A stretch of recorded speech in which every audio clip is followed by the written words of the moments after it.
Council order. Good morning. Good morning.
At this point in time, let me go ahead and just put this in order this morning. We're back on the record in the matter of the state of Georgia versus Khalif Adams et al. in 22 SC 183572. Let me go ahead and take roll this morning. We have Mr. Stillwell and Mr. Botts and Mr. Sharp. Good morning, gentlemen. All right. Mr. Williams, Mr. Steele, and Mr. Adams, good morning. Mr. Kendrick and Mr. Weinstein, good morning. All right. Mr. Huey and Mr. Matthews Sr., good morning. Mr. Nichols and Mr. Harvey, good morning. All right, Mr. Ryan and Mr. Williams, good morning. All right.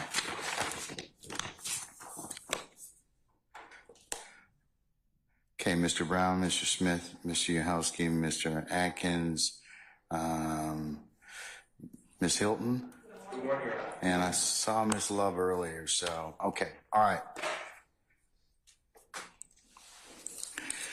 Now for all the extraordinarily important people.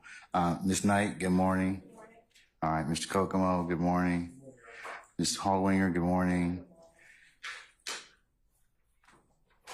Mr. Mansbach, good morning. Who? Jack Pine. Yesterday. No, it wasn't. You had another woman. That was day before. Okay, so don't be trying to trick me, man. Don't be trying to trick me.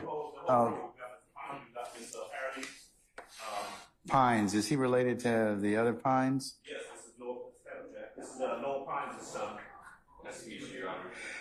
Your father is a fine lawyer. I've known him for many years. So why are you sitting, in court? So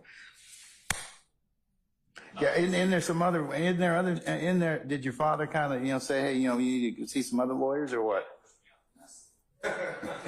That happens. Well, welcome, sir. All right.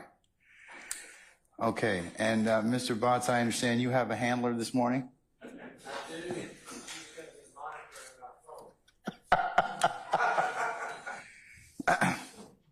I just say you go get some classes. And who do you have, sir?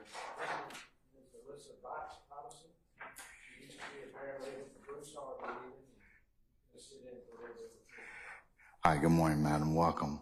Okay. All right, please don't let him get up too much, okay? If he starts to talk, just okay. Okay, all right. Okay. All right. Anybody else I fail to recognize? Okay. All right.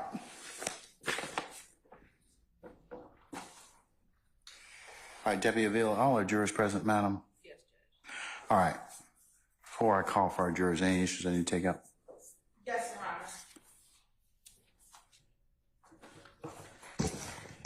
Your Honor, yesterday evening, the state received a email from John Melnick with Mr. Steele and Mr. Sharp copied on that email. Mr. Melnick advised that he represents our next witness in this case. Prior to receiving that email, the state had spoken with our witness on multiple occasions in preparation for trial.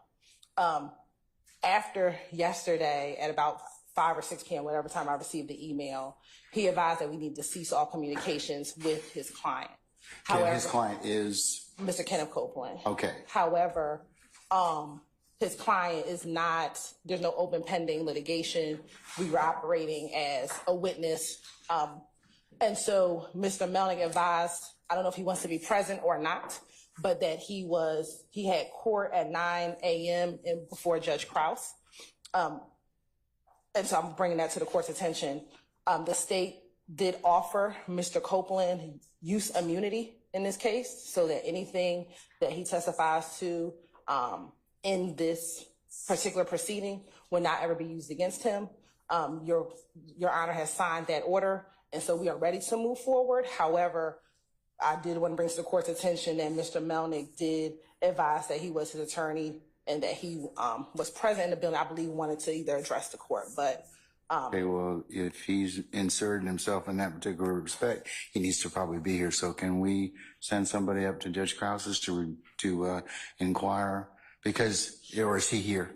Or is he outside? I have not seen him yet. So Is Mr. Copeland or his counsel present? Mr. Copeland is present in the courthouse, yes. All right. Where's Mr. Judge, I saw Mr. Melnick this morning. I think he's in Judge Carnes' cell. Oh, maybe it's Carnes. Okay, can we see if we could find him, please, and have him tell him that we're about to call his client? I'm not sure if any of Mr. Sharp or Mr. Steele has, I do not have his phone number. Okay.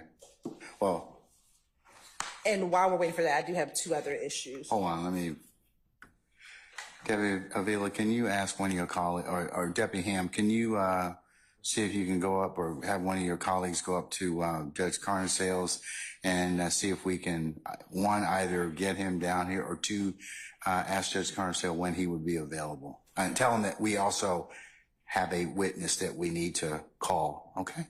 All right, sir. And then next, Your Honor, while we're waiting in that pendency, Mr. Copeland does have prior criminal convictions. The state did not see in any. We might want to take those up if he's got counsel, okay? Okay, well, So, I'll wait. yeah, so let's wait till his lawyer is actually here, so we can take up those issues if he does have counsel, okay? Yes, Your Honor. All right. I'm just going to recess in place then. Sir? Good morning. Can I just step out while we're recessing? Is that okay? Yes, sir.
And that Mr. Melnick is with us now, and that Mr.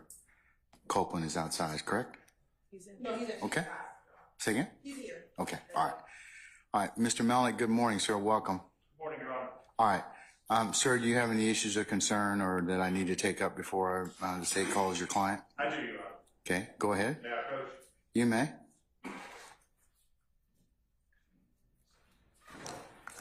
Good morning, Your Honor. Good morning, sir. So for the limited purpose of this issue regarding whether Mr. Copeland will testify at this trial, I am representing Mr. Copeland. Your Honor, I spoke with several individuals in the Fulton County District Attorney's Office before this case was indicted. And the Fulton DA's office was very well aware that I was representing Mr. Copeland.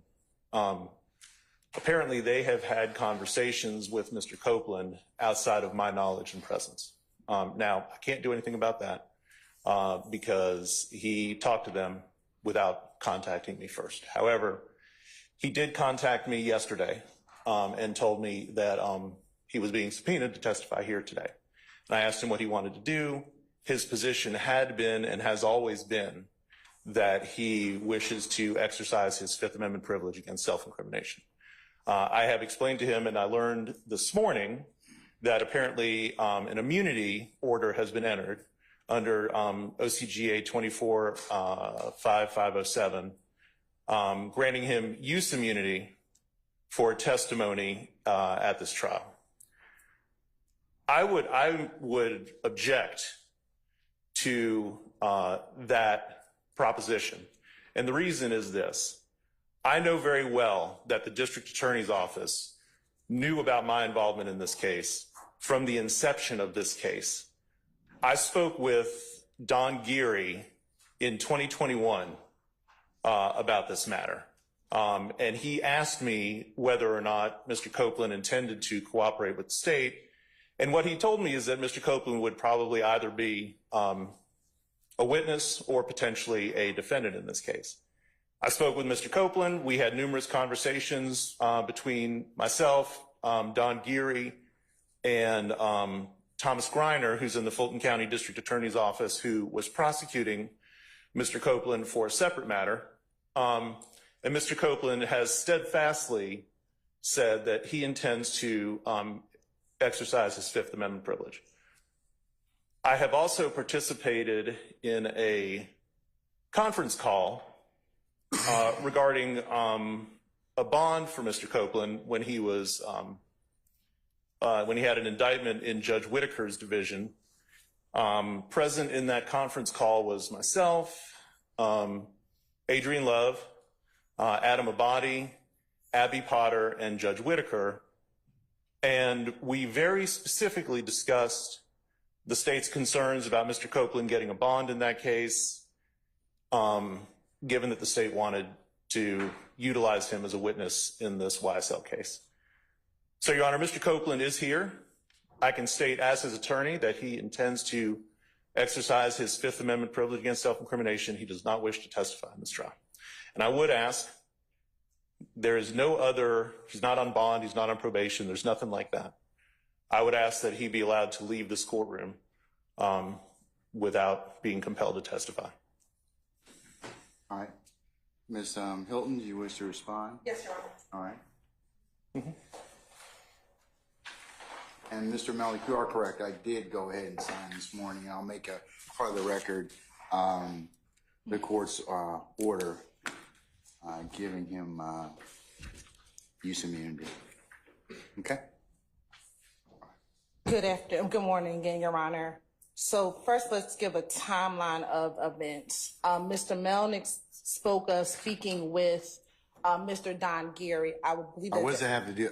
Let's cut to the chase. Okay. So I mean, all of that. It may be maybe historically.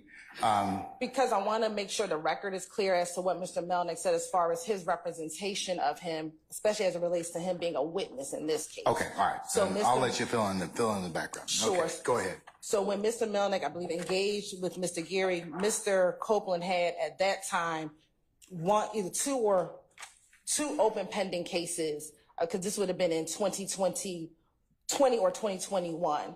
At that point in time, he had open pending charges with the Fulton County District Attorney's Office. Since that time, those cases have been closed, and therefore Mr. Copeland does not have any open pending charges.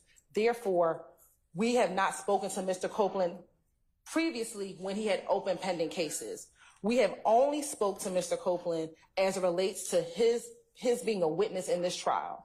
Mr. Copeland was subpoenaed a few months ago, but as we were getting closer to his testimony, we resubpoenaed him again last Friday, which was a week from today. When we met with him, we spoke with him briefly. I believe I asked him if he had an attorney or if Mr. Melnick was his attorney. I believe my understanding from Mr. Copeland was that he hadn't spoke to him or that he wasn't his attorney. At that point, we continued to engage in conversation. Mr. Copeland engaged with us. On Monday, we reached out to Mr. Copeland to see if he wanted to come down to do witness prep. We did not meet on Monday. On Tuesday, we thought that he was going to get called. He came down here. We spoke. He asked us questions. We answered his questions, and we've moved forward. At no time during any of those conversations that we had with Mr. Copeland that he advised that he wanted his attorney there. We would have obliged that, but I believe that we were having good conversation as he's a witness in our case. Yesterday at our final prep session, we spoke with him. It was about 1 o'clock in the afternoon in the courthouse. When we left the room that we were meeting in, I saw Mr. Matt Shard in the hallway. As we left, we had our greetings. And then it was not until 6 o'clock last night that I received an email from Mr. Melnick, copied Mr. Shard and Mr. Steele on that email, and advised that his client was going to plead the fifth. In the state's conversations with Mr. Copeland, he had some concerns, and we had told him just in general conversation that we would give him use immunity to testify in the trial. Once we received the email from Mr. Melnick last night, we moved forward, Your Honor, drafting a motion in order to give Mr. Copeland use immunity in this case. 24-5-507, Your Honor, lays out that it is the state's purview in order to give use immunity, because it's only the state that brings charges in this case. And we have decided that whatever Mr. Copeland says, he will have immunity in this trial and in this proceeding. And that has been the state's decision, and the state can make that decision. And we have so done that pursuant to 24-5-507. And furthermore, Your Honor, if Mr. Copeland does not testify, he could be held in contempt. We had that conversation with him as well, that he could be held in contempt if he does not testify, Your Honor. And so the state would ask that the order that the court has signed be honored, and that Mr. Copeland be compelled to testify and not insert his Fifth Amendment privilege and testify as a witness in this proceeding.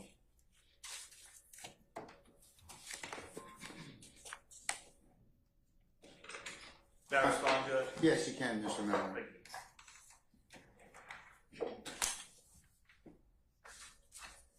So, Mr. Melnick, here's the thing. Your client can certainly advance his Fifth Amendment privilege against self-incrimination. I have signed the order under 24-5-507. So I guess have you explained to your client the potential second and third order effects that could occur depending upon his decision? I have, Judge. Okay. All right. I guess the only thing to do at this point in time is to bring him in and determine whether or not he would like to make sure he understands. I understand where he is under 24-5-507. He is present in the courtroom, Judge. Okay. What he has told me is that he repeatedly told the DA's office that he did not wish to cooperate, did not wish to testify, and wished to exercise his Fifth Amendment privilege. But I can bring him up and have him state that on the record. Yes. Okay. Coming up, Mr. Copeland. Mr. Copeland, come on up and have a seat here, sir. No, he doesn't need to be sworn in yet. No.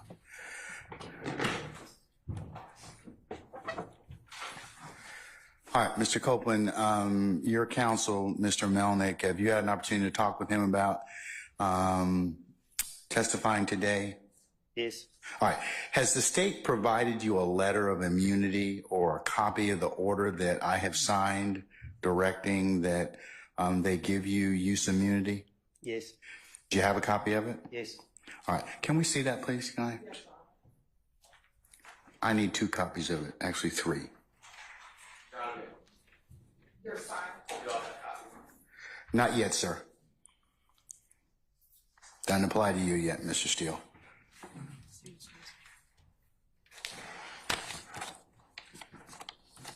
But it is going to be part of the record, Mr. Steele. I haven't filed it yet under Odyssey. I don't think it's made the Odyssey system quite yet. So, anyways.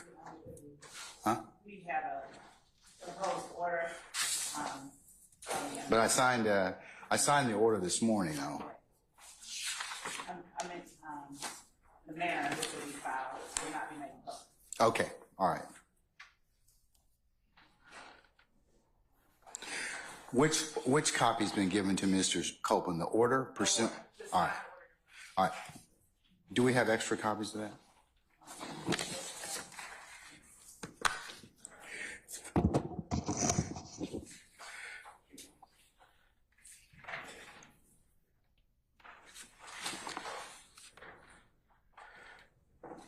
All right. Mr. Copeland, I'm going to mark this as the next court's exhibit in order, okay? Mr. Copeland, can you take a look at that order for me, please, sir? All right, let's just go through it right quick, okay? I just want to make sure that you understand where you are and you have your attorney here. And if you have questions of the court or your counsel, you can go ahead and do that, okay? All right? You have to answer yes or no, sir. All right. Okay, all right. I'm not trying to trick you. I'm not trying to do anything other than explain this to you, all right? Okay. Okay, all right. Mr. Copeland, this order reads basically, the state of Georgia has moved the court pursuant to this particular statute, which is 24-5-507, to compel your testimony, and our district attorney, Ms. Willis, having determined that your testimony is materially as necessary to the public interest. And that is, and if you take a look at the footnote, sir, I'm sure your attorney's probably explained this to you, that she has the purview of determining whether or not your testimony is needed for a particular trial. I don't even have that authority. Your attorney doesn't have that authority. You can't decide that maybe it's not really necessary. She makes that decision. So, and it's in the public interest. So, you've been subpoenaed in this case to appear before and give testimony in this particular matter, and state has provided the court sufficient reasons as to why you are necessary as a witness in this case. It appears that you've been properly subpoenaed to appear as a witness in this case, and that your testimony is necessary in the public interest. So that's how we, as a due process, gets you to come to court. I mean, you were noticed as a witness. They've identified you as a witness. They've determined that your testimony is needed. Because of the fact that you have some concerns about what your testimony may indicate or could indicate in this case, and that's something that you and your counsel have talked about, and I'm not certainly going to inquire about that. But in order to potentially deal with anything that may come out of that, the state is basically, knowing that you have a Fifth Amendment privilege, says, okay, we acknowledge that. We're going to give you immunity. And as a result of that, then you have to testify as a result of that. If you don't testify, then I, as the judge in this case, have several remedies. One of those is that I could hold you in contempt and jail you because the way that you get out of that contempt is to just testify. That's the only thing they wanted in this case, for you to testify. So your attorneys told me you're going to invoke your Fifth Amendment privilege. Done, said. However, the immunity has been signed. I have a copy of that right now. So you're required to testify. So if you don't testify, the state's probably going to ask me to jail you. And I'm probably going to do that. So I'd like you to go ahead out and talk with your lawyer and tell me what you want to do at that point in time, okay? Do you need any more time to talk, Mr. Copeland? Okay. What is your desire at this time? I'm taking the field. Okay, you're taking the fifth, but you've got immunity, but you still want to, are you going to testify? That's the thing. That's the question. That's the question on the floor. I've acknowledged the fact you have a Fifth Amendment privilege, but the state's given you immunity, so that overrides that Fifth Amendment privilege. They require you to testify. Yeah, but the state don't know what they're talking about. So if they ask me a question that implicate me, then Okay, they can't prosecute you on that. They can't. The order prohibits them from allowing them to use that testimony against you. That's what your lawyer, and I'm not going to get into any of the machinations or intricacies of what may or may not have happened in this case, but Mr. Melnick is a very seasoned criminal defense attorney. I've seen him over the past 2 decades. I'm sure that he's probably given you very, very good advice, but the state can't use that testimony. They can't kind of say, have it both ways, like you testify and then use that against you to indict you and prosecute you. Then we wouldn't have any faith that we need to have people come in and give testimony. So that's why they can't do that. They kind of can't go back on what they're going to tell you, So I signed the order. Now they've asked for immunity. I've signed the order. So basically, whatever you have to tell us, you'll tell us. say no more. Do you wish to testify, Mr. Copeland? Is that no? You have to say no on the record. Say it again. Do you wish to testify? He said I can tell him whatever I got to tell him. That's So right. I testify. You will testify. Yeah. All right, sir. Okay. What we're going to do in just a second is I'm going to go ahead and I'm going to call for our jurors. I will formally administer the oath to you, and then the state will ask you some questions, okay? And then you'll be cross-examined at some point in time by potentially Can I speak to my attorney before? Because I think I just said the wrong thing. Sure. I'll tell you what. Why don't you step outside and talk to Mr. Melnick?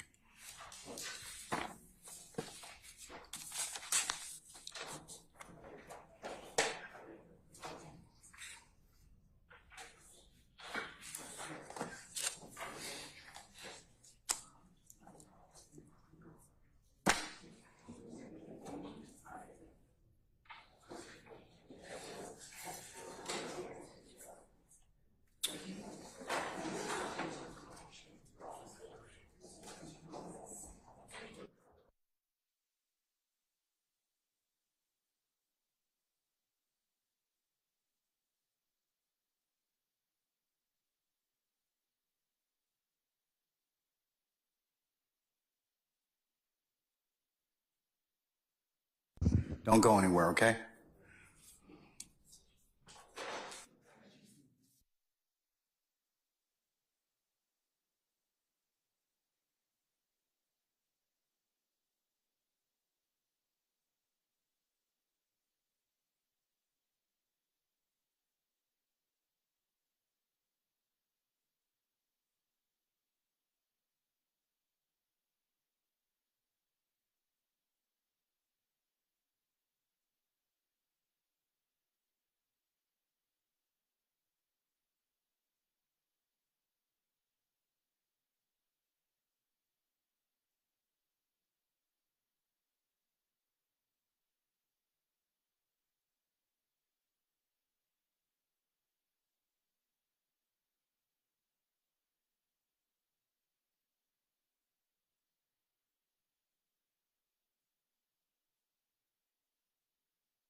On a few? All right. I think we're waiting on Mr. Kendrick. Come on out. Anybody else? All right, can we summon Mr. Melnick and Mr. Copeland, please?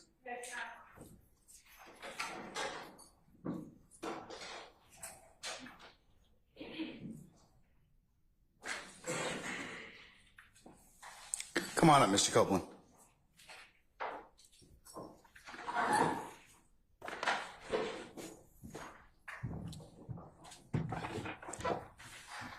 All right, sir. What's your pleasure? Say what? I said, what's your pleasure, sir? Do you wish to give testimony? I know you don't want to give testimony in this case, but you've been given immunity in this particular circumstance, use immunity. So, are you going to testify? Yeah. Okay. All right. All right, sir. Then what we'll do at this point in time is we'll call for our jurors and we'll swear you in, and we'll go ahead and take your testimony. Okay. All right. All right. What is it, Mr. Steele?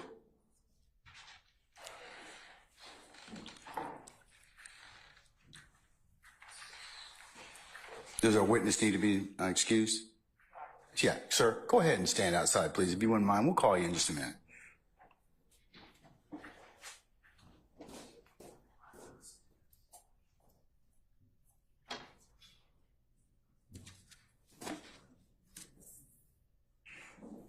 All right. Mr. Copeland has left us. Yes, sir. What's your pleasure? Good morning, Your Honor. Good morning to everyone. Your Honor, I would like the court to weigh in on this, please. I would like it now. That's why I raised it. But if you do it on a break, that's fine. I mean, whatever you want. But I'm citing to court two cases, if you don't mind. Franklin, which is Franklin, like Donald Franklin Samuel, versus State. It's 166 Georgia Appeal 375. Yes, of course. 166 Georgia Appeal 375. It's in Division 2, 1983. Also Waldrop, which is Waldrip, versus Head, like Bubba Head, and that's 279 Georgia. 826, that's Division 2. It's Roman numeral 2A, capital A. 620 Southeast 2D2. Oh, that's wrong. 829 2005. And Your Honor, what I'd like you to do is the state has stated today, and Ms. Hilton told me this last evening. I don't remember the time, but maybe 6 o'clock, 7 o'clock, something like that. We had 2 telephone conversations. She said that she's met with Mr. Copeland and other members of the prosecution team. I asked for any notes that were entitled to exculpatory information under Brady. Ms. Hilton told me that there was one statement, and she emailed that to me and to everyone on the defense side. But, Your Honor, I don't have any of the other notes.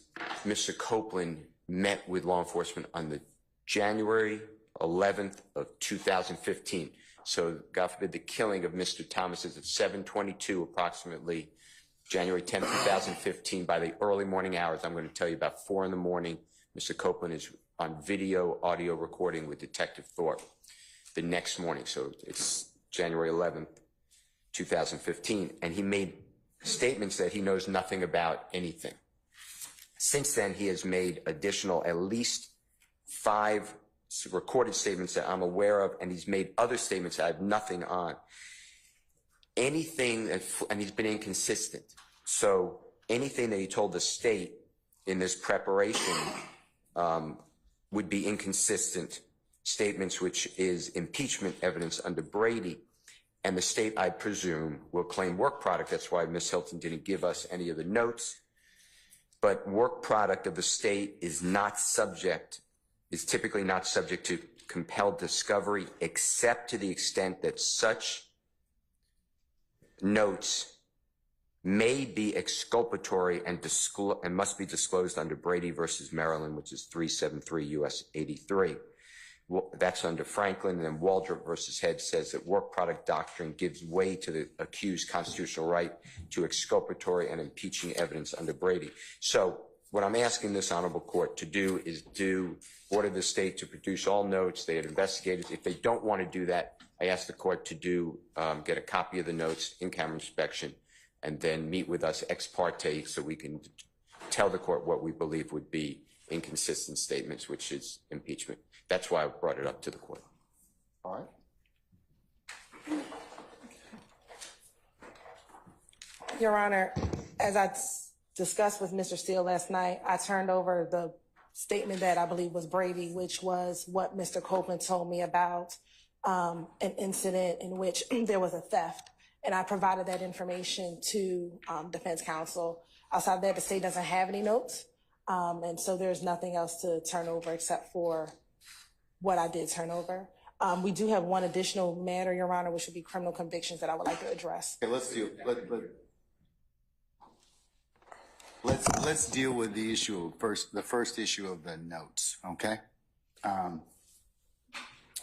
Do you have any written notes from your interviews of Mr. Copeland? What Mr. Steele is basically saying is that Mr. Copeland's given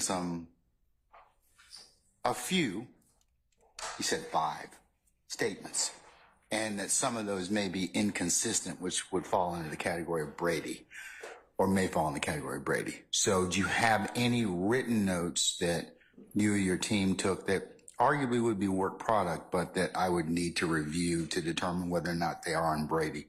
We do not have any written notes, Your Honor. All right, Mr. Steele, then that satisfies that issue in terms of that. If I find out that there's any other additional notes, then I'll change the terms of my consideration on that issue. Your Honor, and I'll get you the case in a moment because I don't have it at my mind unless someone else does, but oral statements must be reduced to writing if they're Brady by the prosecutor. Yeah. But I think they're saying to you that the only statement that they have that's Brady is the one statement they turned over already. And Your Honor, furthermore, in addition to that, in our conversations with Mr. Copeland, he didn't give us any different information than what is contained in the 6 interviews that defense counsel has had since 2022. So there's, outside of this one sentence or this one piece of information which we gave, our conversations were not. There's nothing. Are you telling me that there's nothing that that needs to be reduced to Brady? Correct. Produces Brady. If there was, we would have reduced it and sent it over. All right. Okay. All right. Let's talk about prior convictions. Where's Mr. Melnick? Can you have him come back, please?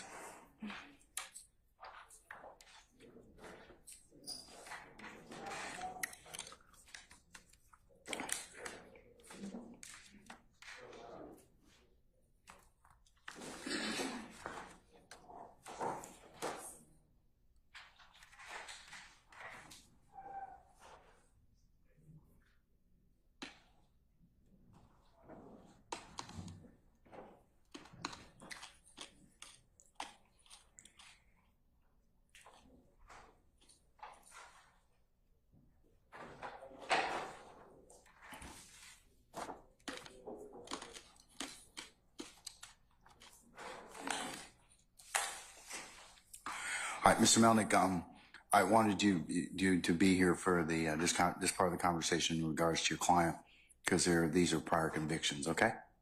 All right. Your Honor, Mr. Copeland has a total of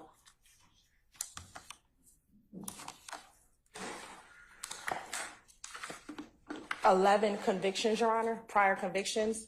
However, based on 24-6-609, we believe that only 4 of them will be able to be discussed during the pendency of this case. The state has not received, and if any defense counsel can correct me, any notice that they wanted to use any convictions greater than 10 years old. And so I wanted to put on the record the convictions that are greater than 10 years old. Again, I did not see any notice that that any defense counsel intended to use these, so we can Or the have, state's intending to use any of them. or the state's intentions to Okay. use any of them, so that we could have argument on those. So the convictions that I believe should not come in are as follows: 09 SC 82479, which was a September 1st, 2009 conviction.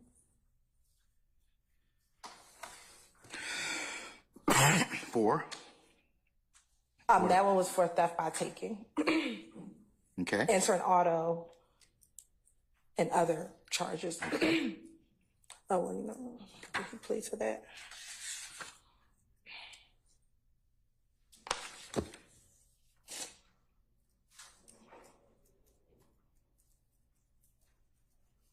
Okay. I just want to make sure that he didn't plead to. You know, in all candor, Your Honor, I believe he did plead to giving false info. So for the 09 case, he did plead to giving false information. So they would be able to use that for the limited portion of the fact that he did plead to giving false information. Yes, that part would be. That part would be. Would be admitted. The next case we have, Your Honor, is 10 SC 88662. And he pled in 2010, but he ended up pleading to a misdemeanor. He pled to misdemeanor theft by receiving.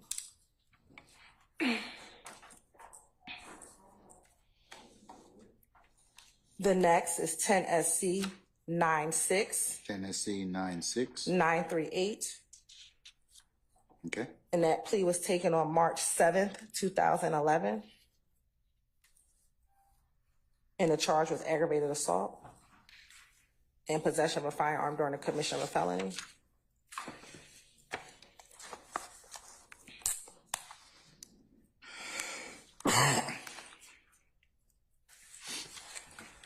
And then the next one is 12 SC 110195.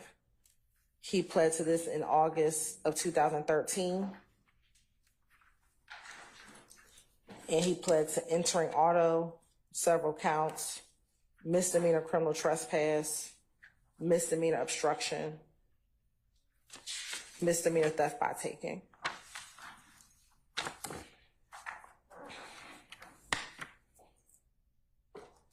And then on that same day, he also pled to 12 SC 113315.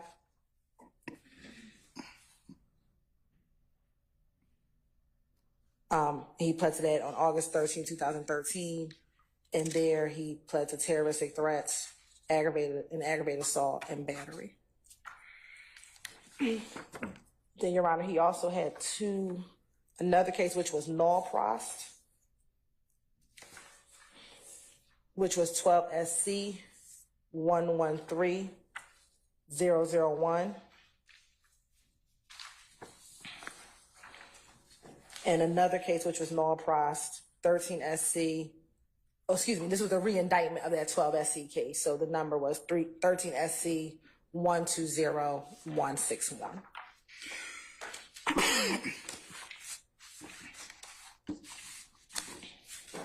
What kind of cases were those, madam?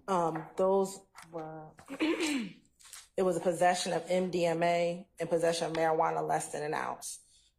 And the 13 SC was a re-indictment.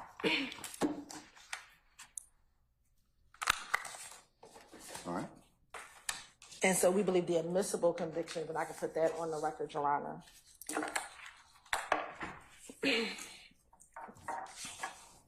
would be 15 SC 136794, in which he pled to that in December of 2018.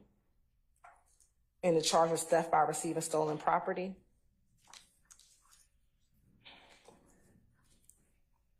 The next is 20 SC 176851. And he pled on January 25th, 2022. I'm sorry, Ms. Hill, can you repeat that last number? Sure. The indictment number or the date? Indictment number. 20 SC 176851. You're welcome. And he pled to possession of a vehicle with an altered VIN and misdemeanor obstruction of law enforcement officers. Next is 20 SC 176912. And he pled on January 26, 2022. And he pled to possession of a controlled substance, Schedule 1 or 2, with the intent to distribute. And then last is 22 SC 182134, which he pled to on June 29, 2023. One more time, what was that last number? I'm sorry. 22 SC 182134. And he pled to possession of a firearm by a convicted felon. And that was on June 29, 2023.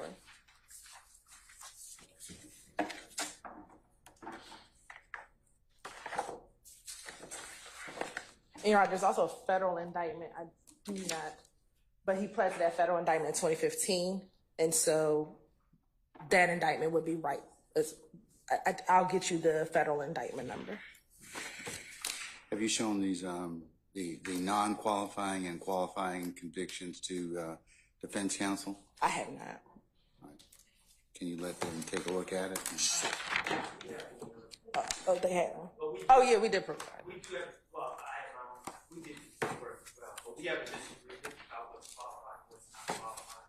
Okay, what do you have a disagreement as to what, Well, which matter? okay, thank you, Your Honor. First of all, we are looking through the court's records. Okay, Mr. Steele says he has it. We did file a motion of intent to impeach with convictions over 10 years old, so we're going to have to address that. But specifically, two of the convictions that the state says are over 10 years old, I disagree with, and that's because the statute reads from my understanding of the statute, and I think the plain reading of the statute, the clock is from the last incarceration. Is it either or? Well, it's the one How that's does the statute the read? furthest in time. The 10 years has to elapse from the last incarceration. When that comes into play is when probation is revoked. When there's a split sentence, and then probation is revoked. And I can get you the cases. But, Your Honor, 12 SC 110195, as well as 12 SC 113315, we would agree that the plea was entered over 10 years ago. However, on the court's records, the probation was revoked on 2/21/15. He was in custody at the time, so he's been incarcerated on those charges. The purpose of the statute is that the person has to maintain a history of lawful behavior to reestablish that they are not essentially a convicted felon. And Which statute are you talking about? Just so I can pull it up. But which one are you talking about? I don't have the number. The impeachment by prior conviction, 609B. 609B.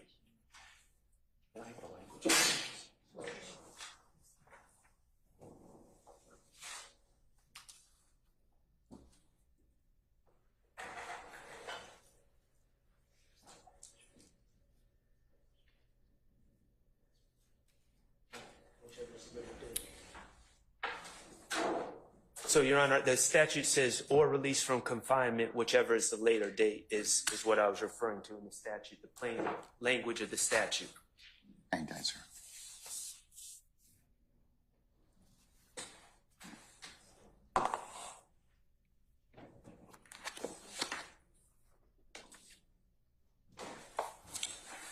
Small.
Ms. Hilton, I am in possession of Mr. Steele's notice and Mr. Sharp's notice dated 10/23 of 2020.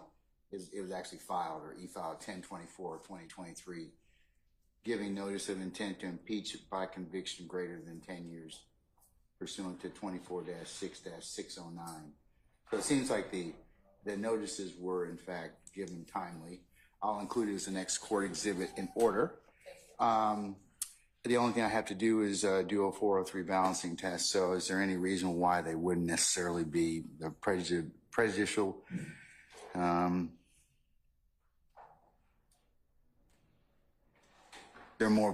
Is there any reason why they wouldn't be more probative than prejudicial? Prejudicial and probative, I should say.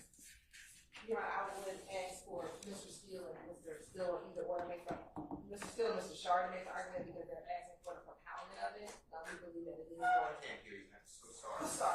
believe that these are more substantially prejudicial than probative.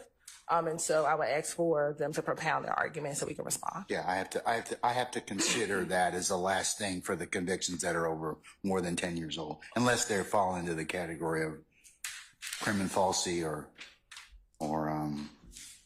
I understand, Your Honor. I would say, though, I think we have to also analyze what I just announced about the two convictions. Those are not over 10 years old. Based on the plain language of the statute, also, this is my notes to these cases. So, but it's service of time for parole violation counts as confinement for prior convictions and calculation for the 10-year period.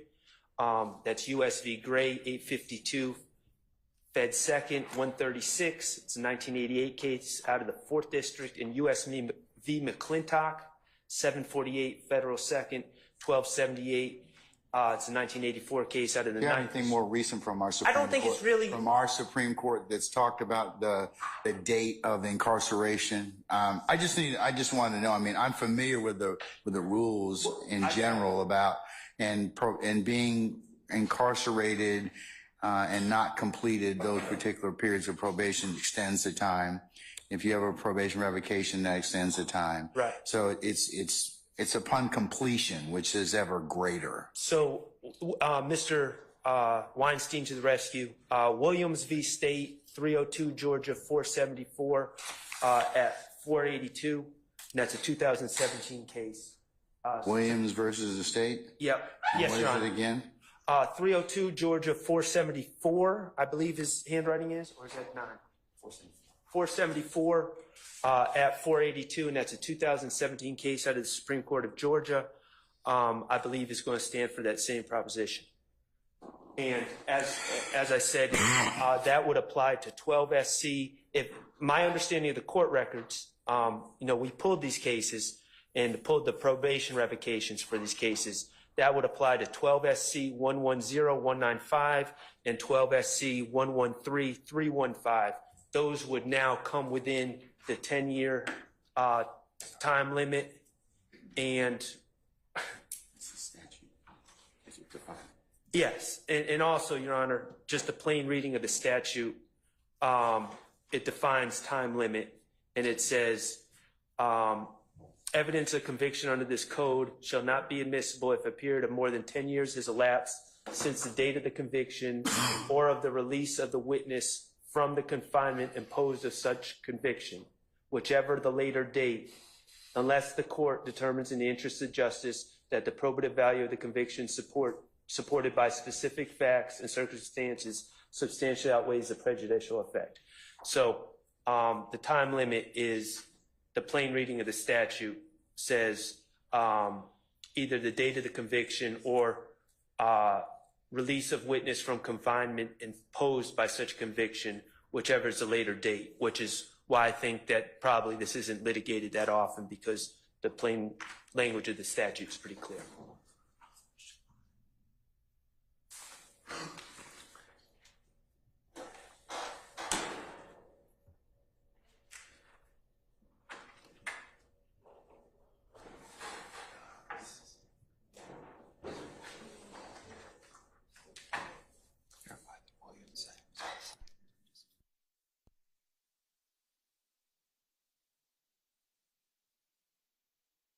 Your Honor, I'm sorry.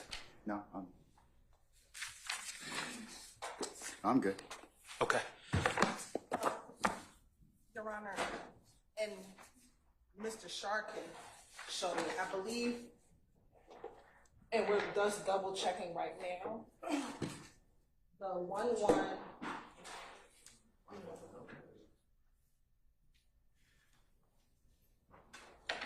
We would agree with the 11315 because it looks like he was revoked and required to do 6 months on 12/18/2020. So Right. if he was in confinement, even if it was for 6 months, 10 years would be 2030. However, and what we're double checking, Your Honor, is on 12 SC 110195 that the probation warrant was canceled in March of 2015. So we're double checking to see if he was actually revoked on a 1. If this helps, on the 195, my notes, and we have a big pile of papers back there, but my notes say the probation was revoked on 2/21/15. That's what Mr. Steele's motion indicates. Plea was on 12 August of 2013, probation revoked on or about February the 21st of 2015. In all candor, our motion is based on, it's the same source as my notes, but yes, that's our belief. So what we're looking at, obviously, that's what we're double checking. We don't see an order. We see that a warrant was canceled. That's what we're looking for, to see if there was an order for the probation matter.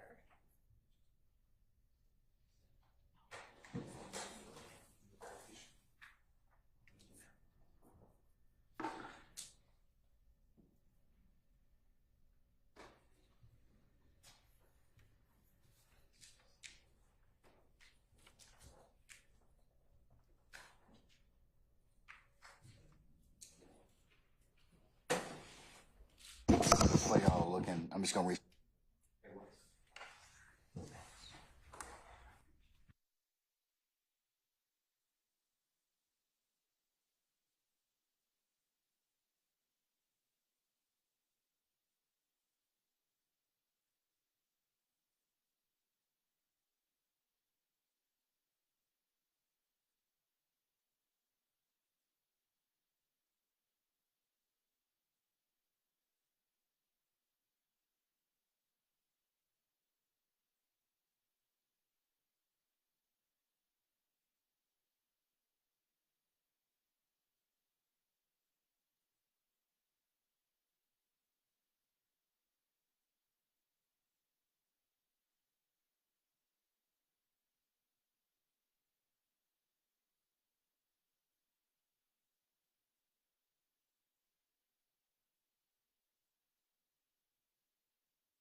Yeah. So what we have in Odyssey is that there was no revocation for 12 SC 110195.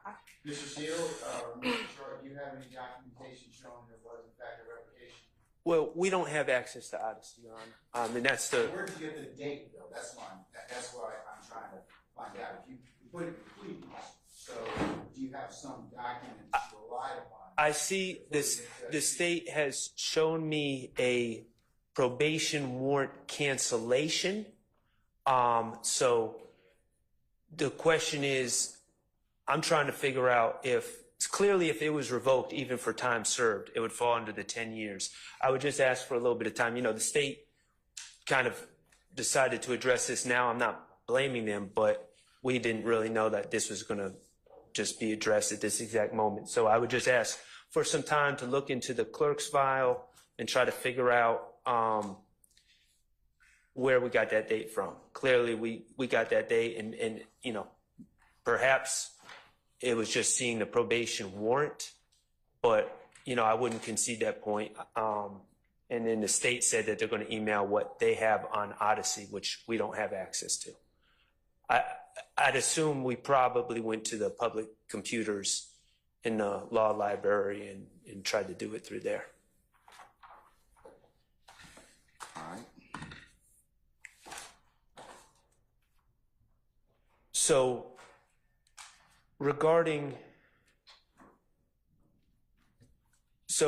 my understanding where we are right now, the 3315, the state has conceded that falls within the 10 years, so that's not on the table.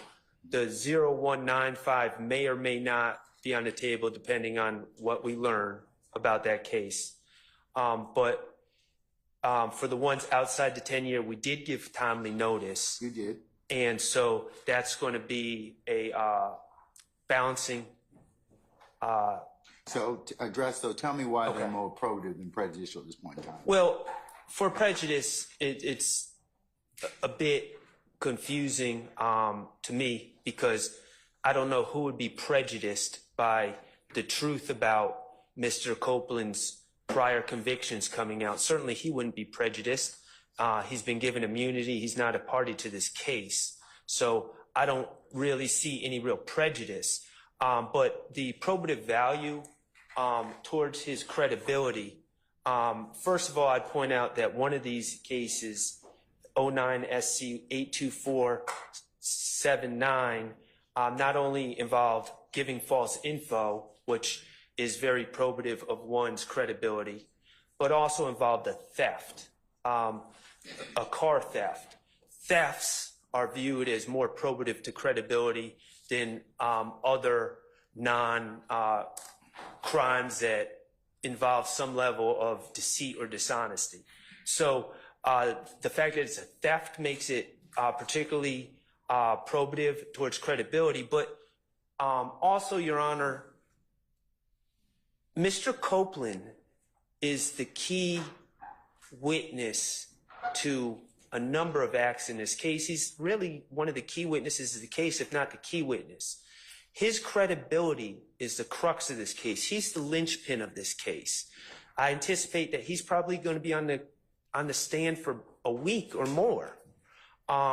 So one of the factors that we take into account when we're doing the balancing test is the importance of the witness's credibility towards this case, and his credibility and the ability of the jurors to consider his entire history, his entire criminal history is paramount to assessing his credibility. And I'll point out, Your Honor, one other thing that I think is relevant towards the probative value of credibility. If Mr. Copeland was someone who, say, had an 09 SC 82479 case and had a conviction, and then, learned from that conviction, turned his life around, went about, got a job wherever, was working, taking care of his children and taking care of his family, and just living a law-abiding life, I think the argument would be stronger for it lacks probative value.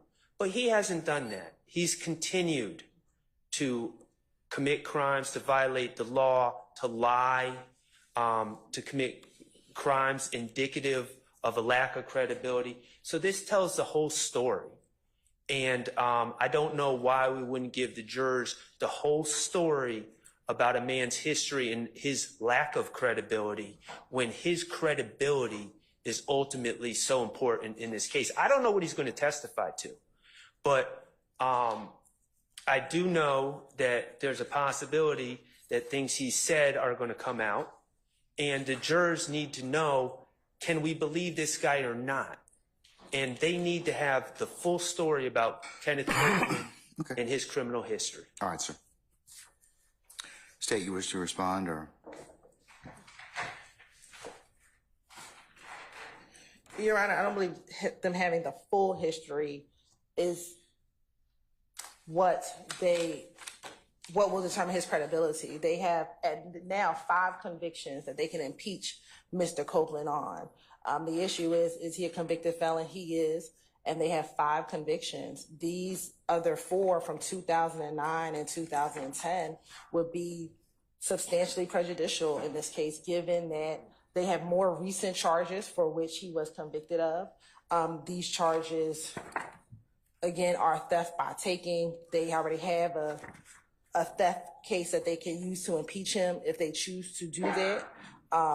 The other one is an ag assault, and the other is an entering order. I want to be clear that there is the 10 SC 87662 case, which he pled to a misdemeanor, which they could not use because he only got 12 months in custody on a Is theft. that the one, the theft by receiving stolen property? That's the theft by receiving. 10 SC 87662? Correct. So the 3 indictments that we're looking at, I believe, is 09 SC 82479, 10 SC 96938, and the 12 SC 110195. What about the 9 CR 35, and then there's 44, it's 4444. 09 CR, that would be a misdemeanor because that would be solicitors. If it's 09 CR, that would be Solicitor General's case. What about the 09 SC 82479? Yes, Your Honor. So the 3 cases that we're looking at, Your Honor, is 09 SC 82479, 10 SC 96938, and 12 SC 110195.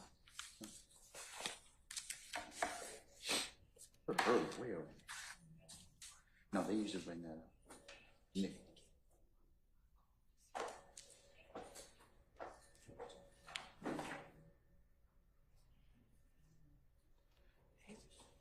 She has to do that with Nick. She didn't do that. She didn't do that.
In response to what the state just said, I would just reiterate, when they talk about prejudice to who would be my first question. But also, Your Honor, regarding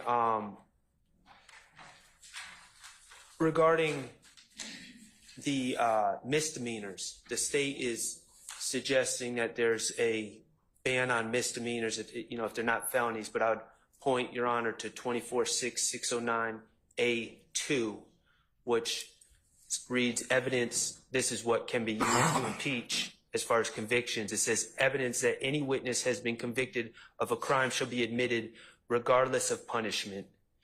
If it readily can be determined that establishing the elements of It such says crime. in excess of 1 year. So it's got to be in excess of 1 year. For misdemeanor, that's why misdemeanors are usually disqualified. I don't, where, I'm sorry, Your Honor, where are you seeing excess 1 year? 24-6-609 for purposes of attacking character, untruth. Right, but under A2, not A1, A2, A2. allows, it's for crimes of dishonesty. The elements of such crime required proof or admission of an act of dishonesty or making a false statement. Yeah, but And what are these misdemeanors? they're misdemeanor theft by receivings and thefts. Those are dishonesty.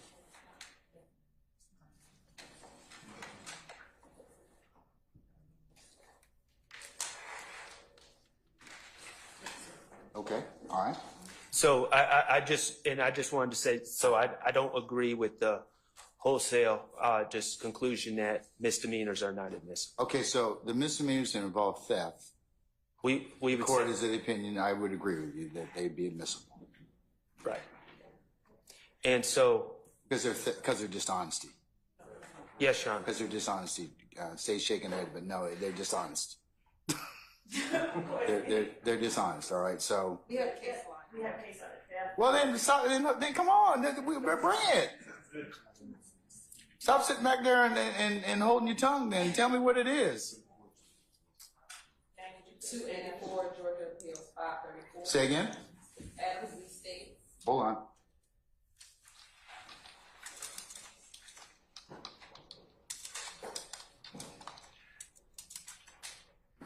Go ahead.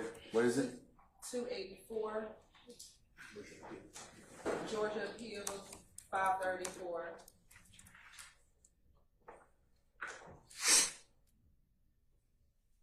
And it says for impeachment purposes, crimes of dishonesty were limited to those crimes that bear upon a witness's propensities to testify truthfully. Accordingly, misdemeanor theft by receiving stolen property was not a crime involving dishonesty. Yeah, that's what it says, Mr. Sharp. But the given false name is, so, Given false name is? yes, Your Honor. Yes. That's a 2007 case, which I believe is under the old evidence code. Hadn't changed. And it also has, I'm just trying to, it's got a big yellow triangle.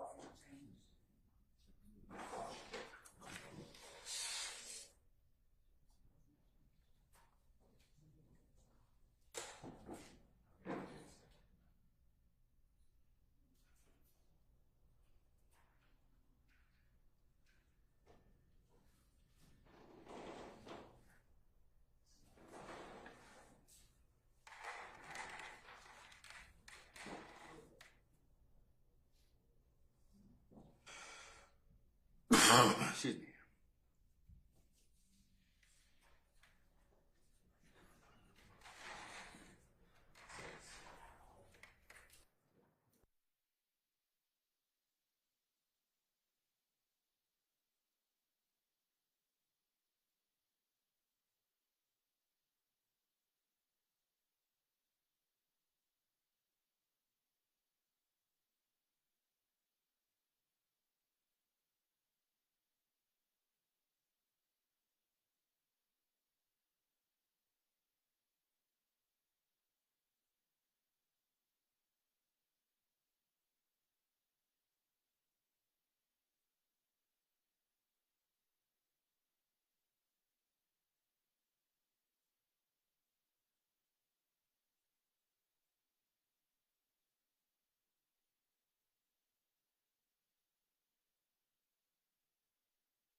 Okay, and what is that case?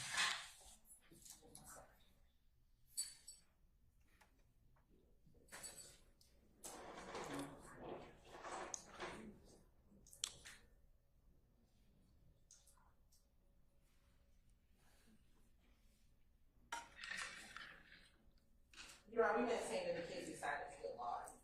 Those that are crimes of dishonesty. We maintain that the Adams case is still good law, Your Honor, and that crimes of dishonesty do not include theft by receiving. I would concur, Mr. Sharp. I'm going to go ahead and exclude those particular misdemeanors, okay? Okay, so, I say okay, not. You've objected. You can have a continuing objection. I Yes. certainly understand for purposes of review. I Okay? should say I understand the court's rule. Okay, all right. Regarding 09 SC 82479, 10 SC 96938, we still have the probative value of credibility versus prejudice balancing that Your Honor needs to do. I'm gonna rule that they're more probative than prejudicial. Okay? Thank you. All right. And that applies to 12 SC 110. I mean, that was the one we weren't sure if it falls within the 10 years or not. That would apply. Well, you don't know whether or not it does. Have you found out whether or not? Well, if you find it's more probative than prejudicial, then it really doesn't matter. Which one are you talking about? 12 SC 110195. That's the what? Entering autos. And the probation, I felt it was revoked, and I asked to look into it to see if it occurred within the 10 years. But if Your Honor is finding these prior convictions more It'd be probative, then it really doesn't than matter. prejudicial, so it wouldn't make a difference at Okay. that point. So you're allowing them in, Your Honor? I'm gonna allow them in. I'm gonna allow them in. Thank you. Okay. All right. While you're calling in the jury, Your Honor, can I just take a comfort break? If I'm getting ready to call the jury in, I can do it at the same time. All right. Thank you.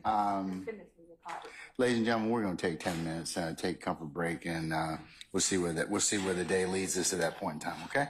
All right.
All right, can we summon our participants, please?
And take you, anything else I need to take up with you all before Mr. Copeland comes, testifies as our next witness? Yes, Your Honor. Two things. First, I don't believe that anyone in defense has a copy of the immunity, the order granting immunity. I believe that we're entitled to that, so we would ask for that. Additionally, Your Honor, we are going to diligently, over the lunch hour, myself and other counsel, look at these state's exhibits. last week we discussed that we had some objections to, if you recall, and we kind of put a pin in it because the state said that it was just a large amount and they were going to narrow it down what they were admitting or seeking to admit. Well, now we have a PowerPoint. It looks like they redacted some of the things that were going to be our concerns, but I'm just going to ask, I hope Your Honor understands we just received this and we're going to, over lunch, look at the proposed exhibits, and if we have any specific objections after their redactions, we'll bring that to Your Honor's attention, if that's okay. That's what you told me, so I certainly understand that. Right. So what happened since that hearing or that discussion was the state did make some redactions, and I think that addressed possibly all of our issues, but at least some of them. But we just received this, so we'll report back to the court whenever Your Honor wants to hear Okay, but from us. remember, our jury's been here since 8:30, No, I understand that. so I'd like to kind of go ahead and get started. Well, if Your Honor wants to go through these one by one, we can. We just literally Oh, you just can do got that this. during lunch. That's fine. Okay, okay. But this is, I know that you all we should have been working on these prior to that. So, okay. Yes, we just got this. Okay, but you had the larger exhibit for the. And we brought those to your attention last week. Yeah, I remember. Okay. I remember. Okay. All right. All right, Deputy Ham, summon our jurors, please.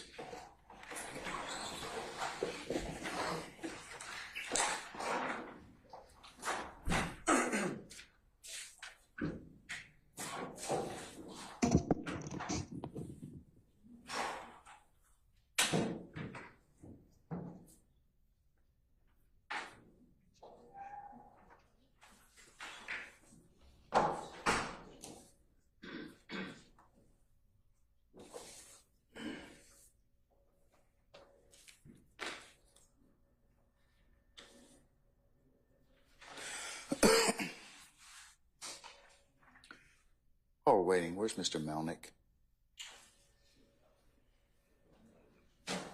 And Mr. Copeland?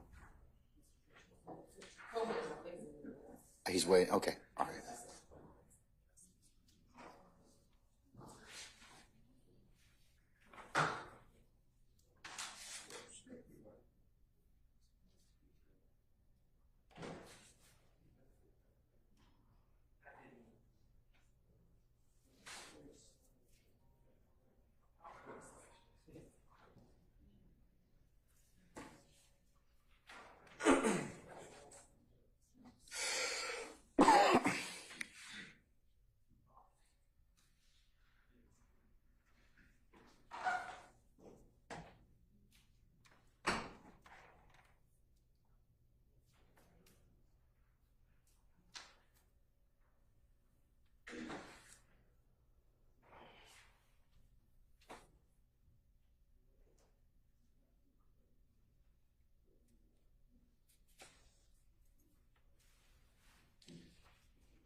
Your Honor, Mr. Melnick has been gone for about 30 and 35 minutes. Can we call him, please? Or tell him that we are going to need him back for 1:15?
All right, ladies and gentlemen, please be seated. Thank you, Deputy Ham. All right, ladies and gentlemen of the jury, good afternoon. Oh, I know y'all sound weak. I know you've been wondering, well, what are they doing? I remember I told you there are times that we have to work, and this morning's been one of those such times. So please, as we've indicated before, thank you for your patience. Given that I just wanted you all to know that we hadn't forgotten about you, but that we are going to go ahead and formally just break for lunch at this point in time. Okay, so what I'm going to have you do is come back for 1:15. It's about almost 12:15 right now. Come back for 1:15. We'll go ahead and see where the day leads us at that point in time, okay? Yes, sir. All right, so, ladies and gentlemen, we'll be in recess till 1:15. We'll see you then, okay? All rise.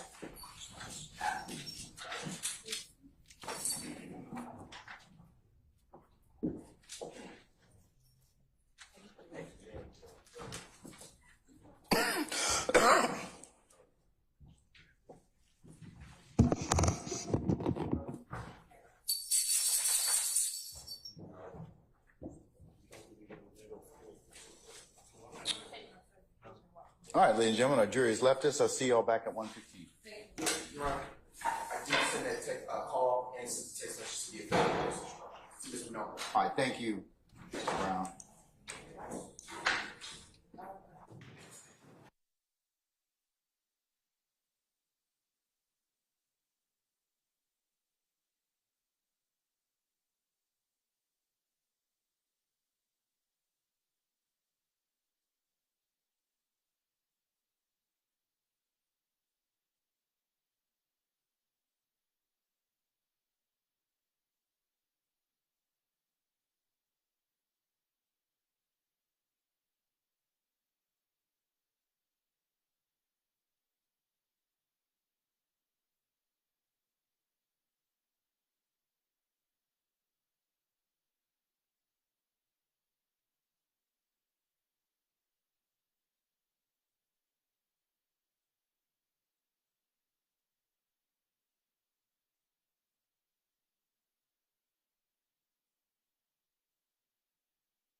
All right, Sergeant Brown, all our jurors present? Yes, sir. Deputy Ham's here, that's it. Okay, all right. Deputy Ham, can you check on our jurors, please? Mr. Steele, what can I do for you? Okay, all right. Your Honor, just for a moment, there are some issues with the proposed exhibits. I don't know if the state's planning on introducing them today, but I just wanted to give you a heads up. Your Honor, we're gonna pass them out, and I think we can deal with them after. Okay, all right. She said you'll deal with it. She'll deal with them as they come, as they're introduced. So. Everybody ready? All right. Summon our jurors, please.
Wait, no way, Your Honor.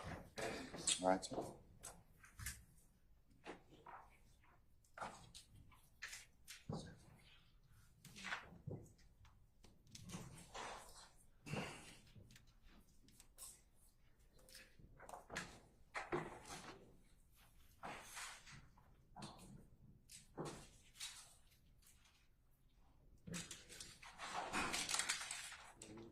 All right, ladies and gentlemen, please be seated. All right, thank you, Deputy Ham.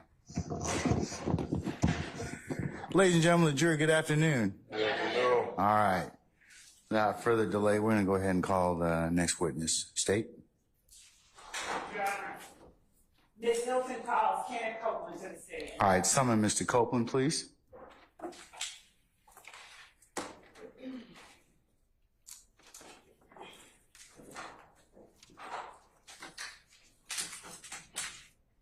Your Honor, here's that. Mr. Copeland is. All right, here it comes. All right, Mr. Copeland, go ahead and approach the witness stand. Before you sit down, if you would turn and face Deputy Hand and be sworn as a witness. Raise your hand. You swear affirm the testimony to everybody give a quarter of the truth, the whole truth, nothing but the truth, so help? Yes. You may be seated. You state your first and last name with the spelling of both, please. You say that again? State your first and last name with the spelling of both, please. Kenneth Copeland. Mr. Copeland, do me a favor. Pull your chair up as close as you can to the microphone and speak directly into it so we can all hear you. So if you could state and spell your first and last name for the record, please. Kenneth Copeland. Spell it, please. KENNETHCOPELAND. All right, thank you, sir. All right. And Mr. Copeland, good afternoon. Do you want to be here? Ma'am, Do you want to be here? I'm here. Okay. Are you going to let me ask you some questions? Okay. How old are you? Grown. Okay, what does grown mean? I'm an adult. Okay. And when you say you're an adult, what number in years are you?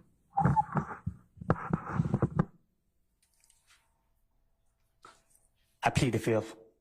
Ladies and gentlemen, can I get you to step outside to your headquarters of jury deliberation, please? Room Rise for the jury.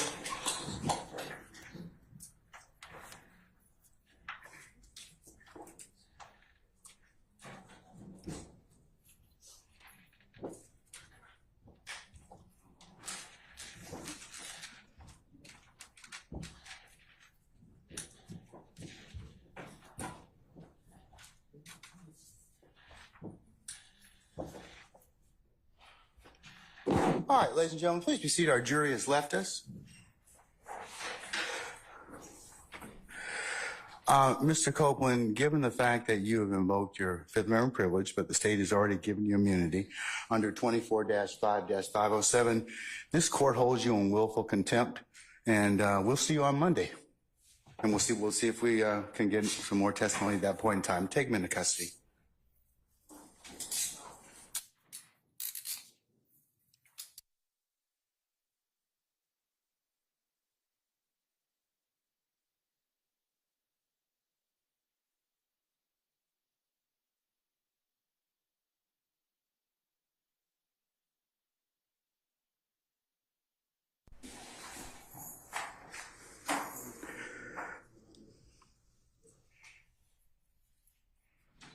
All right.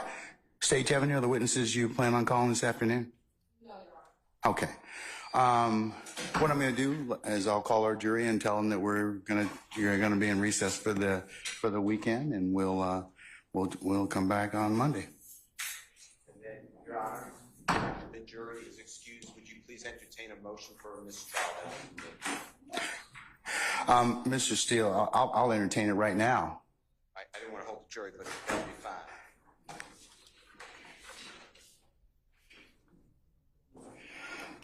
And what's the basis for your mistrial? We didn't know he was going to invoke. We didn't know what he was going to testify to, and I certainly didn't let him. He was only asked one question. So at this point in time, there's really, you can't knowingly let a witness invoke their Fifth Amendment privilege in front of a jury, but that didn't happen in this case. Last thing we heard from Mr. Copeland was he was going to testify. So everything you say, I'll adopt, because I was about to say those words. Based upon information belief, I'd like to call witnesses from the prosecution. I was told, I do not have the personal information, but I was told that Mr. Copeland made that known to officers of the prosecution team prior to being called right now. But it's what I was told. The last thing the court knew, and he has counsel. If a party knows that a witness is going to invoke the Fifth Amendment in front of a jury, which poisons us, there's no doubt it prejudices Mr. Williams et al., all of them, because this trial's been going on now, I believe, 8 months in front of a jury, and they've heard Mr. Copeland's name however many times a court reporter says. Casey, that's what we've heard. No, so the jurors have heard Kenneth Copeland. And as well, okay. I opened on him that he's the killer. We cross-examined all these witnesses about Kenneth Copeland. The state talked about Kenneth Copeland. My point is, if this honorable court finds that the state knew or had reason to believe that he was going to do this in front of a jury, that his response was going to be, I'm invoking the Fifth Amendment, then, Your Honor, yes, I adopt what you said. That's wrong of a party, and I'm moving for mistrial. Okay. Okay. All right, sir. Thank you. All right. Yes, sir. It would apply to everyone. Yes, Ms. Love. Your Honor, I'd just like to put some things on the record regarding Mr. Copeland. As we stated earlier, Mr. Copeland has... I don't want to interrupt you. Your Honor, I'm just telling the court I am not accepting the proffer. Your Honor, if I may... Okay, but counsel gets the proffer, Mr. Steele. I can accept that. So could you sit down at that time, sir? Sit down. Okay, thank you, sir. All right, Ms. Love, you can complete your proffer at this point. Your Honor, yes. Just to relate to the court the observations that members of our office have made throughout the course of this morning and throughout the time that we've been dealing with Mr. Copeland. Our cause for concern is Mr. Copeland's communication that he is going to us, that he is going to speak that he is going to speak on the stand, that he is going to testify, and watching what happens when Mr. Copeland gets on the stand. Mr. Copeland did not want to have to be taken into custody. The court gave him the opportunity to have present in court with him someone who is supposed to be representing his best interests.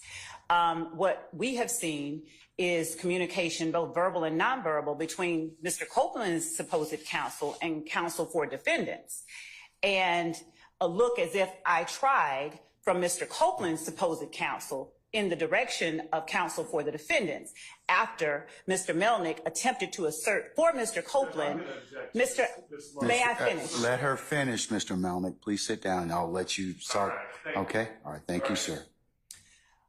While Mr. Copeland is on the stand stating that he wants to testify, that he will testify rather. So we are watching, and Mr. Melnick, I believe it may even be captured on film. The court can look at it. Mr. Melnick turns to the direction of counsel for the defendants and motions like, that's it. Then, upon information and belief, as we are standing out waiting for the jury to come in, Mr. Copeland requests to speak with counsel for the state, but Mr. Melnick keeps walking in. Then, as Does he at any point in time tell you? Does he at any point in time tell you I'm not going to testify? I'm invoke the Fifth Amendment. No. As what happens, as Mr. Copeland requested to speak with the state, Mr. Melnick keeps going in, regardless of Mr. Copeland's request to speak with the state. And then we learn that Mr. Melnick tells Mr. Copeland they are going to hammer you. So Ms. Hilton comes back in and asks me, had I spoken with Mr. Melnick? Had I told him that we are going to hammer Mr. Copeland? The state had not made any such communication with anybody. So what we are seeing, we believe, is tampering with witnesses, this particular witness on the part of people who are not the state. So we are concerned. I don't know that Mr. Copeland's interest is being represented when that interest may not be in alignment with the people that Mr. Melnick is communicating with on breaks. And after Mr. Copeland has communicated to this court, he will testify. So watching the goings on as Mr. Copeland is not on the stand, it has been publicized, it has been hyped up that Mr. Copeland is the next witness. Mr. Copeland is the witness. And then Mr. Copeland, he's been nothing but cordial. He's been nothing but communicative with Ms. Hilton during the time that she has been interviewing him and speaking with him. And the reason Ms. Hilton was not in here just now when the jury came out is that Mr. Copeland asked to speak with Ms. Hilton. But Mr. Melnick kept going back in there and going back in there and going back in there. And the reason that we have a problem with this is that Mr. Copeland is not facing any charges. For Mr. Melnick to suggest or say to him that we're going to hammer him, it causes us to call into question whose interest he's representing. And so we would ask that, you know, what I haven't even thought of in my mind an appropriate remedy at this point, because it is wrong for parties to inject themselves on behalf of purportedly one person.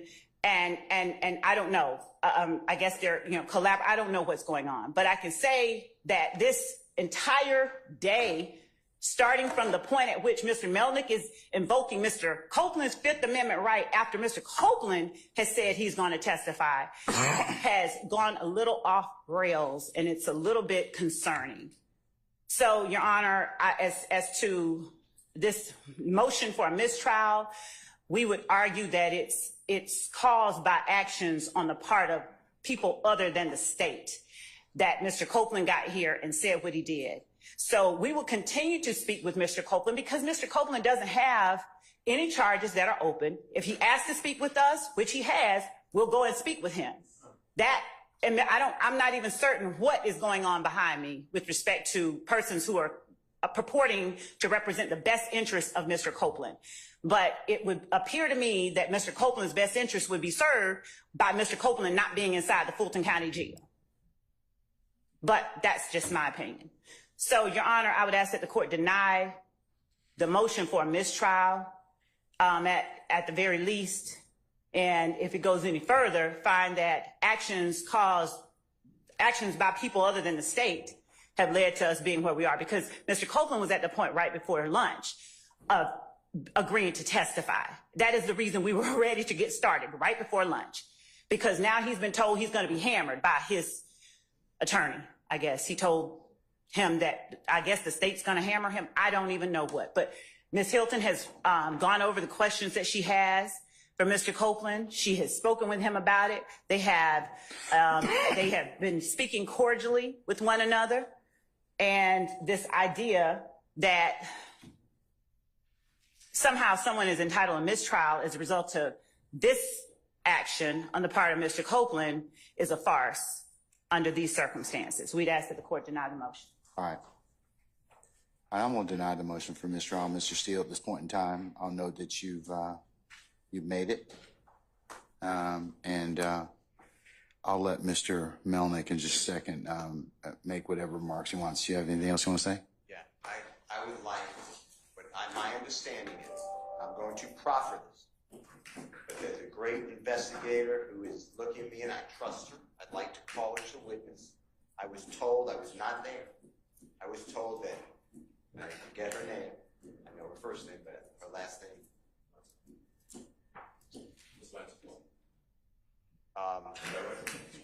And Investigator Long, and I may be wrong,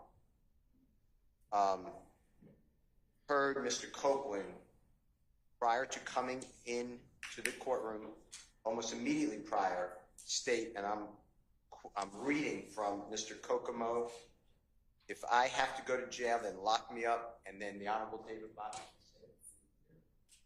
David Botts told me, as I was walking in, that he heard, he's right behind me, so he should be speaking for himself, but he heard Kenneth Copeland tell the prosecution, if I said the wrong people, please correct it, that he's invoking the Fifth. That's why I raised it. I'm not saying anybody did anything wrong. I'm saying that if a party knows or has a reason to believe that a witness may invoke the Fifth Amendment in front of a jury, we avoid that at all costs. But the challenge we're having, Mr. Steele, is I do believe that there's probably been some behavior that probably wouldn't pass the good faith test of there's a lot of influences inside and outside. So I'm going to basically base it on the proffers of counsel and just remind you all of your professional responsibility requirements. Okay. Well, so I'm going to remind it all the time because I live them. I'm just telling the court that in order for you to deny my motion for a mistrial, this is bad. And I'm going to deny your motion, and I've made my ruling. So I'm done at this point in time. Okay. In terms of this motion for mistrial. Well, I'd like to call the witnesses, but I understand what you're saying. I'm not going to call any witness. I don't need any witnesses. Your proffers are fine. Okay. May I add a proffer, Your Honor? Yes. As you know, we are in a side room off the hallway on the first floor. That's where defense counsel, it's kind of their conference room. During lunch, I'm working on unrelated matters, and I'm going to get a ginger ale to calm my upset stomach, and I'm on the phone, but I'm hearing a gentleman speak very loudly on the phone with agents from the state. It's my belief agents from the state were present within earshot. And that gentleman on the phone, who was Kenneth Copeland, was making a... How do you know it was on the phone? If it was Kenneth Copeland's on the phone, was he talking on the phone or? He's standing in the hallway 10 feet from me, practically screaming in the phone. Oh, so Mr. Copeland's on the phone? Yes. Okay, and you're overhearing this particular purported conversation. I'm not testifying. I'm not giving a direct quote because I was on the phone handling my own business and I was no interactions with. Okay, but here's the thing. I think it's consistent with I'm not testifying. Okay, he can make a decision not to testify. Okay, but if he does so, and because he's already been told, look, you can invoke your Fifth Amendment privilege, and you've been given immunity, and if you don't, I told him what the consequences are this morning. That's consistent with what I've heard thus far, and I don't think that is. I believe that the state was on notice that something like this was going to happen. Okay, all right, but all of you have kind of, like I said, either unwittingly or I just remind you, from outside agitation or otherwise, you all need to stay away from any of this. You do. Both sides need to do this. Do not let outside influences, influence your actions and get you in trouble. You all should rise to a higher standard in terms of don't let any of this stuff. I mean, these witnesses will testify to whatever they're going to testify to. So The defense has done nothing. I didn't say you did anything wrong. Okay, but I did. I've heard is that the state. I didn't say you did anything wrong, but I understand, okay. Your Honor, but I just want to be clear. The only thing that I've heard today is that the state met with Kenneth Copeland without his attorney. Are we going back to that again? I thought we. I don't know of any Okay. defense counsel that's had any conversations with Kenneth Copeland at all. And I just want to make that clear. Today, I don't know of anyone that's had conversations with. Okay, but he's their witness at this point in time. If he wants to talk to you or he doesn't want to talk to you, he's got a lawyer, and that lawyer can make that decision, and so can Mr. Copeland. So Situation because we have I understand that, but you can't let other people, and I would advise you not to let third parties influence what you may think a witness is going to do. That's not happening. Okay, and that's all I was trying to tell you. Okay? Okay. All right. Judge, I would like to hear. Yes, sir. What does he like to tell me, Mr. Melnick? Judge, I went back and reviewed my communications with the Fulton County District Attorney's Office in relation to Kenneth Copeland. And I found communications as late as June 5th of last year where the Fulton County District Attorney's Office had reached out to me about speaking to Mr. Copeland. Speaking to Mr. Copeland concerning this trial, not about any other case, speaking with Mr. Copeland about this trial. Neither of these attorneys, no attorney at this table has ever attempted to contact me about Mr. Copeland and about his willingness or desire to testify at this trial. They have put us in this position where at the last minute, I'm trying to advise him as best I can what I think is best for him. Had they exercised the slightest bit of professional conduct, we would not be sitting here having this conversation today. And unfortunately, for me to fully explain everything that's been going on, it would require me to reveal confidences that I'm not going to reveal. I don't want you to do that, sir. I can assure you that the decision to invoke the Fifth came completely from Kenneth Copeland. I owe nothing to anybody over here. I owe nothing to anybody at any of these tables. I don't care, candidly, no offense, don't care what happens with their cases. The only thing I care about is what happens to Kenneth Copeland. And for any assertion, I'm sorry, Judge, for any assertion. And that's your primary duty. It is. That's exactly right. And for an assertion to be made that I or Mr. Copeland are somehow being influenced by somebody over here is absolutely ridiculous. I take great offense to it, and I can tell Ms. Love that I am going to the state bar to report her for contacting a witness that she knows to be represented by counsel. She and I have had conversations about Kenneth Copeland. Okay, and sir, that is whatever you decide to do outside of what the court is ruling upon. Remember, the court can only rule upon what I see. Okay, and what I see at this point in time is a witness who, for whatever reason, may have some other reasons about his testimony. He has expressed those this morning. He said, "I'm going to invoke my Fifth Amendment privilege." Mm-hmm. The state came to me and said, "Okay, listen, we would like you to sign an immunity order under 24-5-507. They make that decision. So there are. I mean, I think that gets us to the point where we knew that, or at some point in time, that the state knew that he was going to invoke his Fifth Amendment privilege. So absolutely knew it. So, but in order for them to still get this testimony, which they believe that they need, they offered him immunity. So that's what we explained to your client this morning. So whether or not he wishes to go ahead and still invoke his privilege, that's his choice. But the statute's pretty clear. I understand. And I know you, and I know you. I've known you, sir, for at least two decades or more, sir. And I know that you have told him, "Hey, look, if you invoke, This is probably what's going to happen. And I suspect that if you probably have a conversation with him now, you're probably going to tell him, well, that was a self-fulfilling prophecy in terms of what I told you might happen. But I don't know what conversations you have with him, but I suspect that they were consistent with what the dictates of 24-5-507. Now, Monday, we'll go ahead and I'll call him out before the jury comes in on Monday morning, and we'll ask him whether or not he wishes to continue his testimony, because I don't want him to invoke in front of this jury if I can help it. So since he's made it once already, I'm going to ask him before the jury gets out here on Monday, is it your intent to invoke your Fifth Amendment privilege? If it is, he's going to go back into custody until he's willing to go ahead and give testimony, because he has immunity, so he has to testify. Judge, the only thing that I would say is that the primary reason Mr. Copeland is in custody right now is because the state has utterly failed to follow up with me in any regard with regard to what Mr. Copeland wants to do or intends to do. I suspect that that's probably not true. It is grossly unfair. I've known you for almost 2 decades. I've known Ms. Hilton and Ms. Love in particular for a long period of time, and I don't think that they would do that to you. Judge, at no point did they ever reach out to me about Mr. Copeland. About Mr. Copeland's testimony here today. The last time I heard from anybody in the Fulton DA's office was June of last year. Ms. Hilton, did you reach out to Mr. Melnick?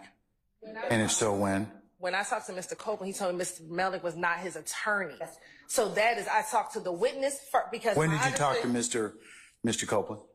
Last Friday, because my understanding prior to that is that Mr. Melnick had told Ms. Love that he wasn't his attorney. So when we went to go serve him, I understand that he did not have an attorney. When I met with Mr. Copeland, and this is Friday evening, Mr. Long and I went to go meet with him in the car. We said, hey, I think Mr. Melnick's your attorney. He said, Mr. Melnick is not my attorney.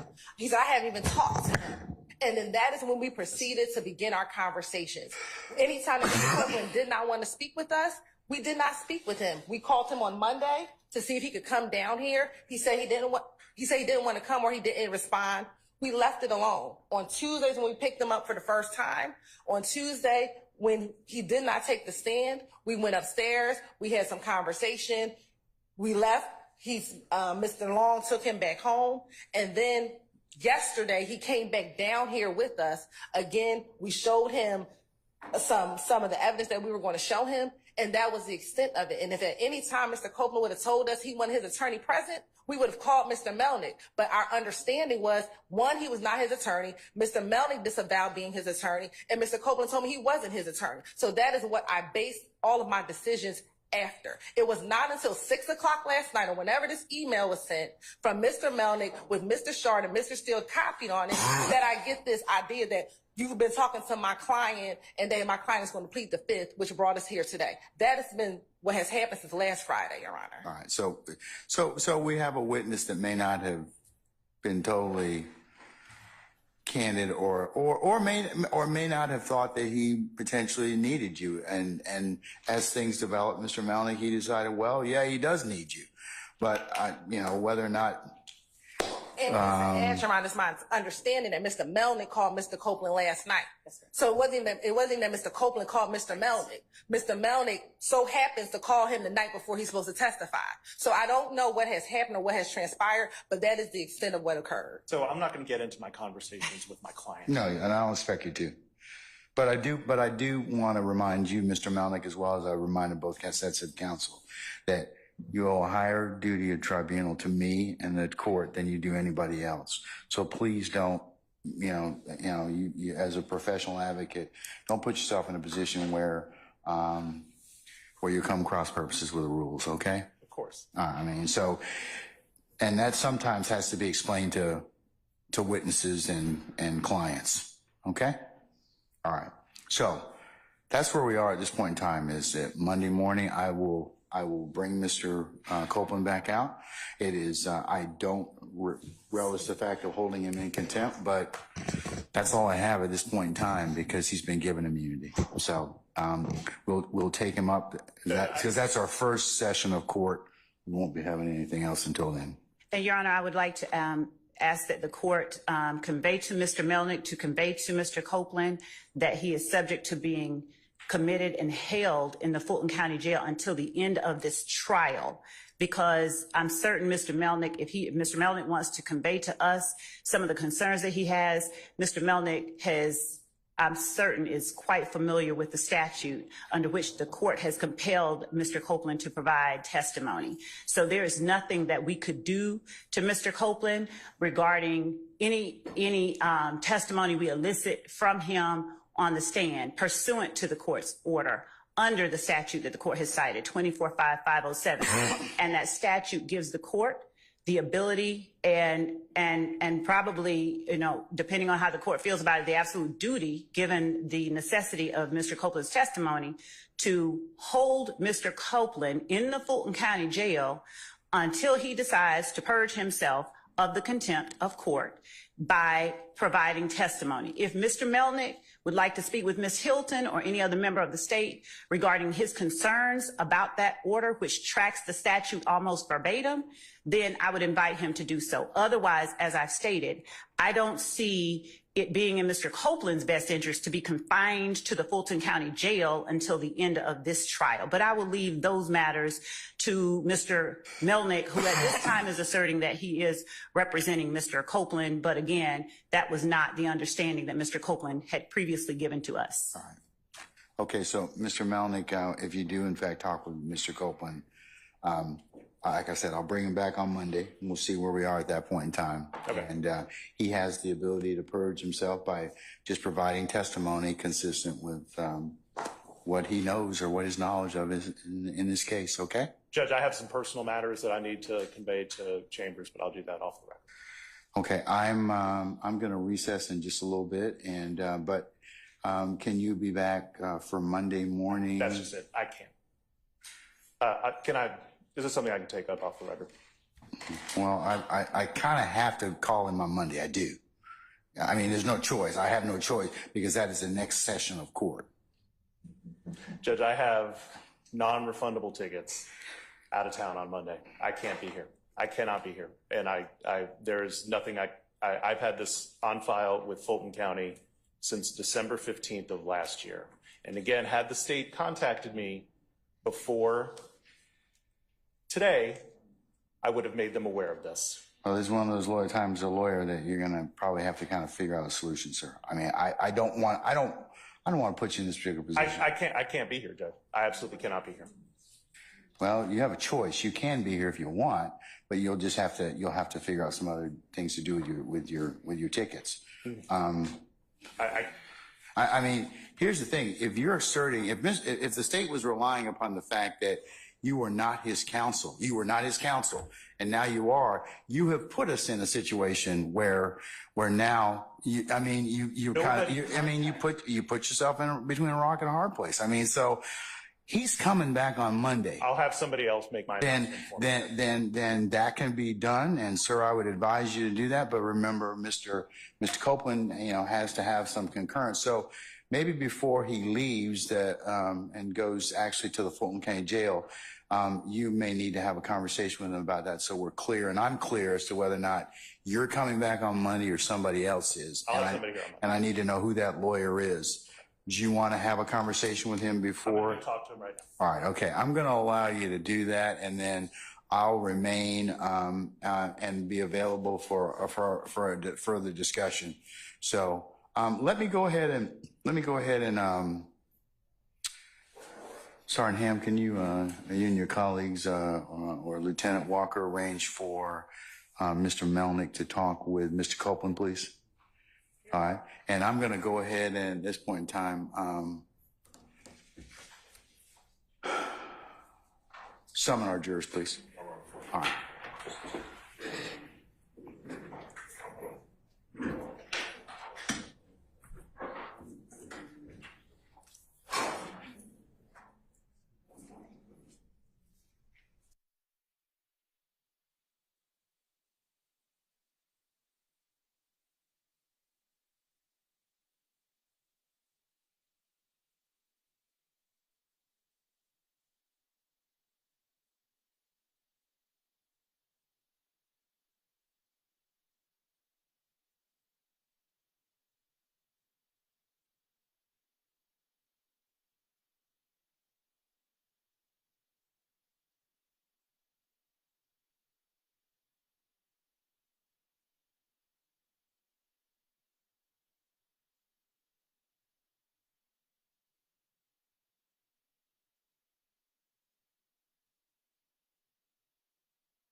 All right, thank you, Sergeant Ham. Promoted you already again. All right, okay. Ladies and gentlemen, jury, good afternoon. Okay, it appears that we have some more homework to do, and given the fact that that needs to occur, my suggestion is that we go ahead and recess you for the day, okay? And let you begin your Friday.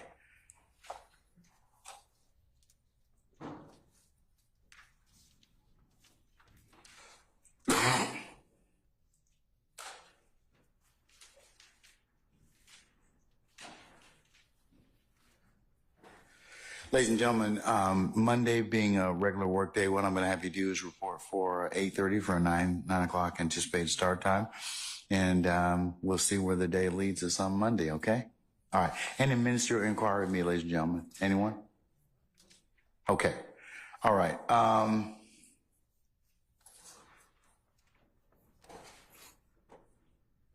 All right, unless you have anything of me, ladies and gentlemen, let's go through your admonitions at this point in time. Remember, leave your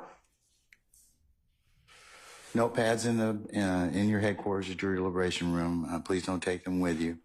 Remember that as you leave here and you gather, even outside our presence and hearing, to be in your headquarters, or as you go to whatever conveyance that takes you to your home within our great county, or if you're just in the halls eating or whatever, remember that it would be a violation for you to discuss this case amongst yourselves in ones and twos, or handicap the testimony, review the testimony, or otherwise give your thoughts or impressions about any witness that has testified thus far. Remember, you can only consider this case probably when the court gives you at a time and place instructions on how to do that. You cannot consider it in any way until such time as the court instructs you.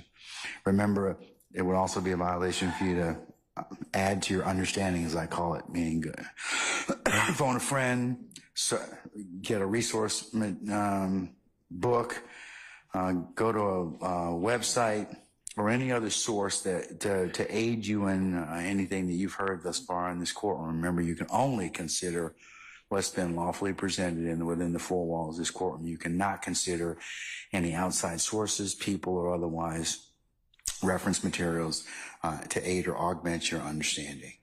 The other thing you cannot do is to go by any scenes that you may have heard about or may have been testified to in this case.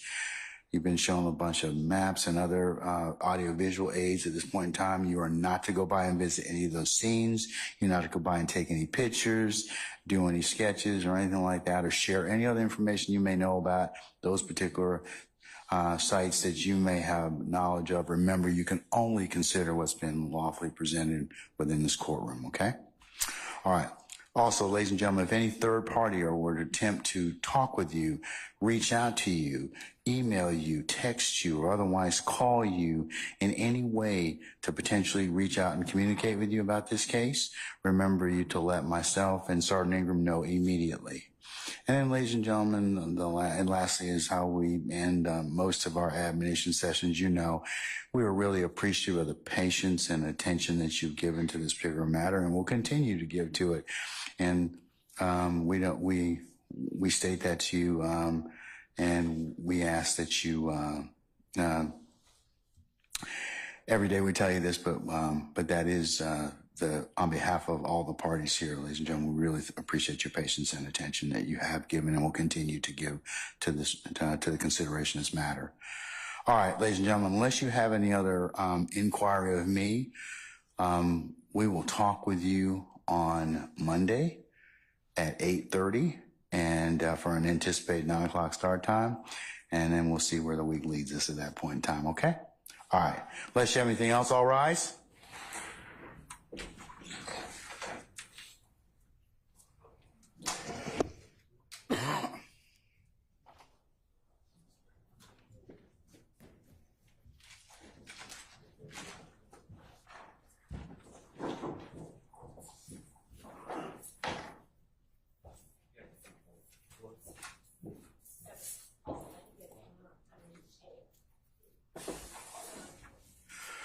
Okay, ladies and gentlemen, our jury has left us.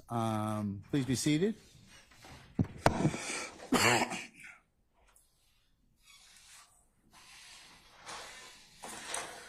All right, anything else I need to take up with you all? I'm going to recess in place to allow Mr. Melnick to finish talking with Mr. Copeland and find out who is, if he or somebody else at his stead is going to be here on Monday. And but if not, we will be here on Monday at 8:30. Any other things I need to consider? Yes, Your Honor. There is a matter regarding the jail calls that we were provided. Mr. Steele has not yet provided us the ISO file. We received something additional on a thumb drive last night. We had the deputy of our jail call unit look at that, and we are again missing. We do not have the complete file. To be able to play To be able to access it properly, to be able to look at it, authenticate the calls, the time of day, all of that. We don't have it. We were provided last night a thumb drive with cut and pasted file names up under headings, with some additional pieces of a file that would have had to, again, have been deconstructed from the way that the file would have been given to counsel for defendant Williams. We are asking the court to compel defense counsel to turn over to the state the file in the original condition that it was given to them, so that we may properly access and evaluate the content and the time and date and all of that, and the authenticity of those calls on that file. It has been deconstructed, and particular parts of the file have been extracted and purposefully kept out of what is given to the state. So we are asking, again, that the court compel either, you know what? And if they don't want to, then we're asking that they just be excluded. Okay. All right, Mr. Steele, do you have the raw file? Judge Glanville, Sir. you allow another moment when Miss Love calls me that I did not do something. They have the exact image of what we got from the jail in Fayette County. That is it. And if I get another false allegation and you do nothing, I'm shocked. I'm appalled at you. I sit here day after day with this false allegation just machine. I gave the state everything. There's been no disconstruction. There's been no purposeful, I don't care. I don't care. I give over everything. I've done this for 33 years. Never in my life have I seen a trial. I've done 300 appeals in the state of Georgia alone. I've never read a case like this. Judge, I gave them everything I had. I waited. I was at my office till 8, after 8 last night. I waited for their investigator to come by. I handed him an exact copy of thumb drive. They have everything that we got from the Fayette County Jail. There's been no deconstruction. There's been no purposeful exclusion.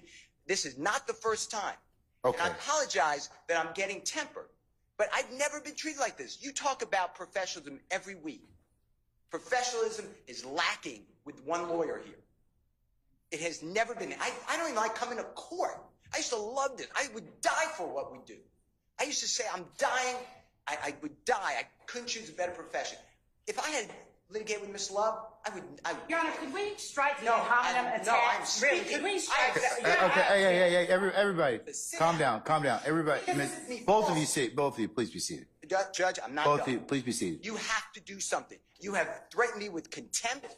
You have threatened me with jail. If you go back in time, we can just start in voir dire. Jury after jury, you did individual voir dire painfully. Miss Love would come in and say that juror was crying. It was not true. You would say, that's not my recollection after I said it. You did nothing. We start Okay, the but case. Mr. Steele. I asked you, please. Mr. Steele. Please, Judge. Mr. How would you feel if you were being treated like Mr. this? Steele. Mr. Well, Steele. I'd like to finish. Mr. Steele.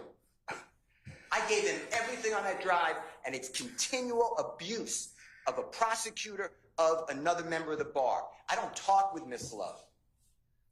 And that's fine. I like that. But, Judge, I'm not going to stand here anymore. I don't care. You can take my bar card. Mr. Steele, listen. Wrong, though. But there. And Mr. Williams, you know, to me, this is an innocent man. You talking about, Ms. Love said there's a man in the Fulton County Jail. He shouldn't be there, Mr. Copeland. Mr. Williams shouldn't be in custody. But he's been charged, and we come here for a fair trial. It's been everything but that, according to Ms. Love has tried to demonize me. At times, Mr. Adams. At times, Mr. Sharp. I object to Now the ad it's hominem Mr. attacks, and I ask All for because she wants to Again, win the from the case. And now she speaks over people. It's not right. I gave them everything. And by the way, and what I want to tell you, by the way, it's not even the law. If they call that gentleman on direct, I don't have to give them anything before trial. I do it because you asked me to. You said, listen, we got a big case. It's going to take a long time. Give them things. I gave this, by the way, to the state October of 2023. October 2023, that was uploaded, given to the state. I hear about it now, and I wait there, and I give them the exact duplicate of what we have, and now there's a false allegation of misconduct. And what I'm telling the court is what I said again. I do not appreciate it, and you have told it in front of the jury that I'm unprofessional. You were wrong. You based that on Miss Love's false representation. Your Honor, again, the ad hominem attacks, Your Honor. I object, and he should stop talking when I object. Try to silence me. Will not be silenced. But Mr. Steele, here's the thing. Okay, I think that Mr. Steele, please be quiet at this point in time. You made your point. You made your point at this point in time. Both of you, please be seated. Please be seated, sir. Sir, please be seated. Whatever you do is fine, but I care about Jeffrey Williams. It's the best. Sir, it's obvious. I would expect no less because you're his advocate, you're his champion. But could you all please sit down so I can kind of figure out a solution for this? All right. First, let me just kind of address the obvious. I know that at times tempers have been heated in this particular trial, and they continue to do so. And I know that all of you are being zealous advocates and representing your clients to the best of your ability with zeal and rigor. However, I agree that, there should not be ad hominem attacks on anybody or any counsel, and that you all should think and reflect about what you say about your brothers and sisters of the bar. Because we have a large contingent of folks that watch this trial, and so not only for the purposes of this, but it sends not the message I think you want it to send. All right, so I'm going to leave you all to your wise discretion in order to do that, but and I'll take up whatever I need to take up as I see fit. But I know that you all. This has been a long trial. It's very demanding, exacting, and grating on, and tiring on all of you. So I ask you to just take a couple deep breaths and step back and kind of look at and just remember that you do represent of who you represent and what you're here for. In terms of the tape, or the phone calls from Fayette County. It's the court's suggestion that, and if you want my assistance, I can always, with a proper subpoena, have the raw, whatever it is that whatever you're seeking to get, I could get that, and you can compare that against what you have. Because maybe that's what, and Mr. Steele, I don't doubt, and I know that you would never delete or otherwise try and alter evidence, and I assume that that's what you got, and I'm gonna take that at face value. I'm in no way saying that. Ms. Love is in her argument is saying that she is, when it's stripped down, less all the sound and fury. She's saying that particular type of file has other things with it. I don't think you were given those. And that's what she's trying to get. So I'm in no way blaming anybody in this particular circumstance. But if you want that particular file, and I think you all should have that particular, the raw file, then let me do a notice to produce or a rule nisi, and maybe we can get the entirety of the file. And I think that if you did that, I think that the whole thing would probably be produced to you because nobody probably wants to come down here and see me. So I will work with you all to get that, and you all can, we can take that up. And, it's a problem I think can be resolved, but I'm in no way, but I would just remind everybody to be careful about what they say to each other. Some things you just can't take back. And remember, y'all are going to see each other over and over and over again. And, you know, it serves you and serves the profession, serves your clients. It's not effective. So just please consider what I've just told you. All right. So, I'm just going to recess and we'll see where Mr. Melnick is at that point in time. And then we'll, I can talk about Monday for certain. Okay. All right. Okay. I'm just going to recess in place. All right.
Collect your thoughts and please be seated. All right. Mr. Melnick, welcome back. The time is 2:35, I should say. Did you have an opportunity to talk with your client? I did. All right. Who is going to be here on Monday? Caleb Bumpus, Kayla Bumpus. Bumpus. Okay. All right. And I can state, as Mr. Copeland's attorney of record, told him, are you sure this is what, asked him, are you sure this is what you want to do? And he said, yes, he intends to assert his Fifth Amendment privilege again on Monday. Okay. Well, I will, if you would tell Ms. Bumpus she needs to be here at 8:30, and we will certainly take up with that knowledge, before we call our jury, and I will ask him, in her presence, whether or not he intends to do that, and we'll see where we go from there. Okay. Okay? All right. Anything else?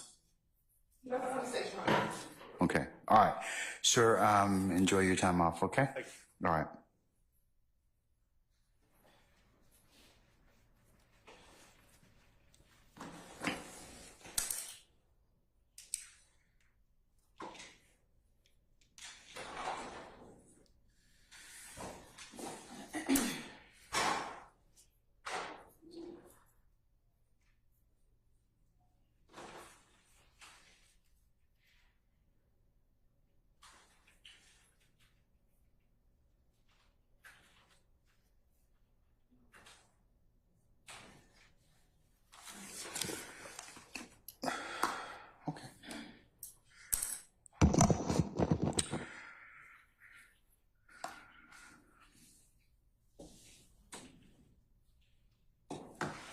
Okay, counsel, is there anything else I need to cover with you before we recess until Monday?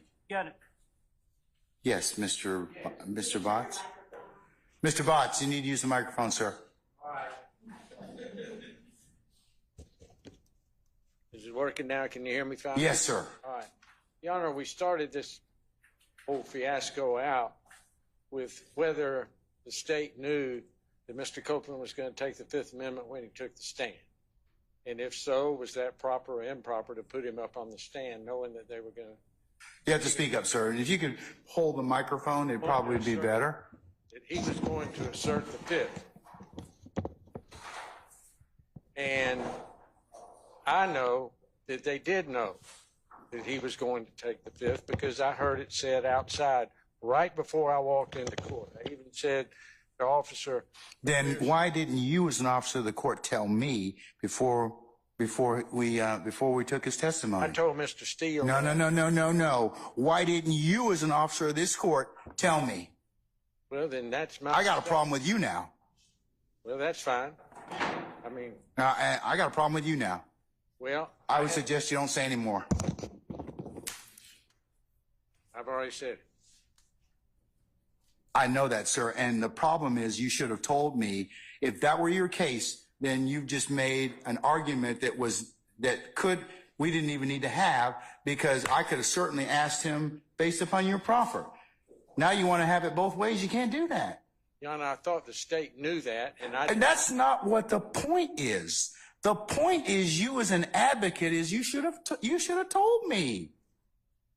Both sides have an equal responsibility under the rules of professional responsibility. Okay, as long as we're both responsible, that's fine. All right, have a seat, sir. Thank you. I have a request of the court. Is that okay? No. What's your request, sir? So in the attempt to avoid any spurious allegations moving forward, I would ask that Your Honor order that the deputies transport Mr. Copeland to the jail completely separate from any... Yeah, thank you for reminding me of that. In our order, wait just 1 second. In the order of the incarceration, I'm going to, I also have a keep separate order for him. Your Honor. For the transportation and the housing, because none of these gentlemen are going to say anything to him, but I don't even want anyone to claim that he did. I think that's fair enough, and that's a good suggestion. All right. We'll prepare. Yes, Lieutenant Walker. So that will not be an issue? Okay. Okay. But we'll go ahead and have him, if you could also have him housed separately too? Okay. Okay, thank you, madam. All right, anything else, councils? All right, take a couple deep breaths this weekend, take a knee, and come back on Monday and let's get after it again, okay? All right, we'll see you on Monday morning at 8:30, okay?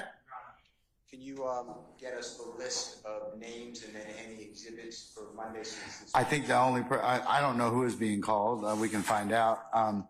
Ms. Love and Ms. Hilton and Mr. Atkins, who is going to be called? Let's assume that Mr. Copeland invokes again. Your Honor, Do you have some other witnesses that we can take up at that point? Your Honor, we will apprise after we look at and reevaluate where we are, because our order of proof was building blocks that at this point began with Mr. Copeland. And there are certain things that have to take place before we can tell them anything. So Okay. we Fair have to do that. We have to deal with that and where we are right now. All right. And that's just where we are. Okay. Well, be thinking about what scenarios you'd like to have the court look at.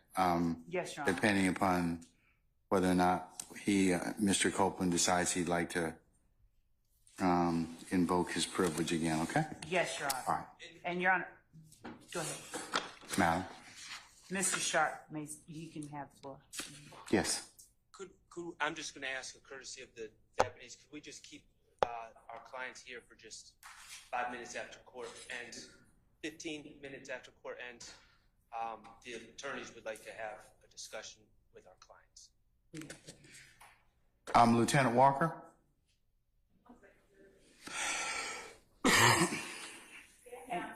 And Your Honor, the state has a matter we need to take up ex parte with the Okay. All right. Lieutenant Walker has been asked by defense counsels as a corporeal body for them to be able to talk with their clients once you clear the courtroom. Yes. Can you make that happen? Yes. Okay. All right. So once everybody is cleared the courtroom, you just secure it and let them be in here alone with their clients. Okay. Okay.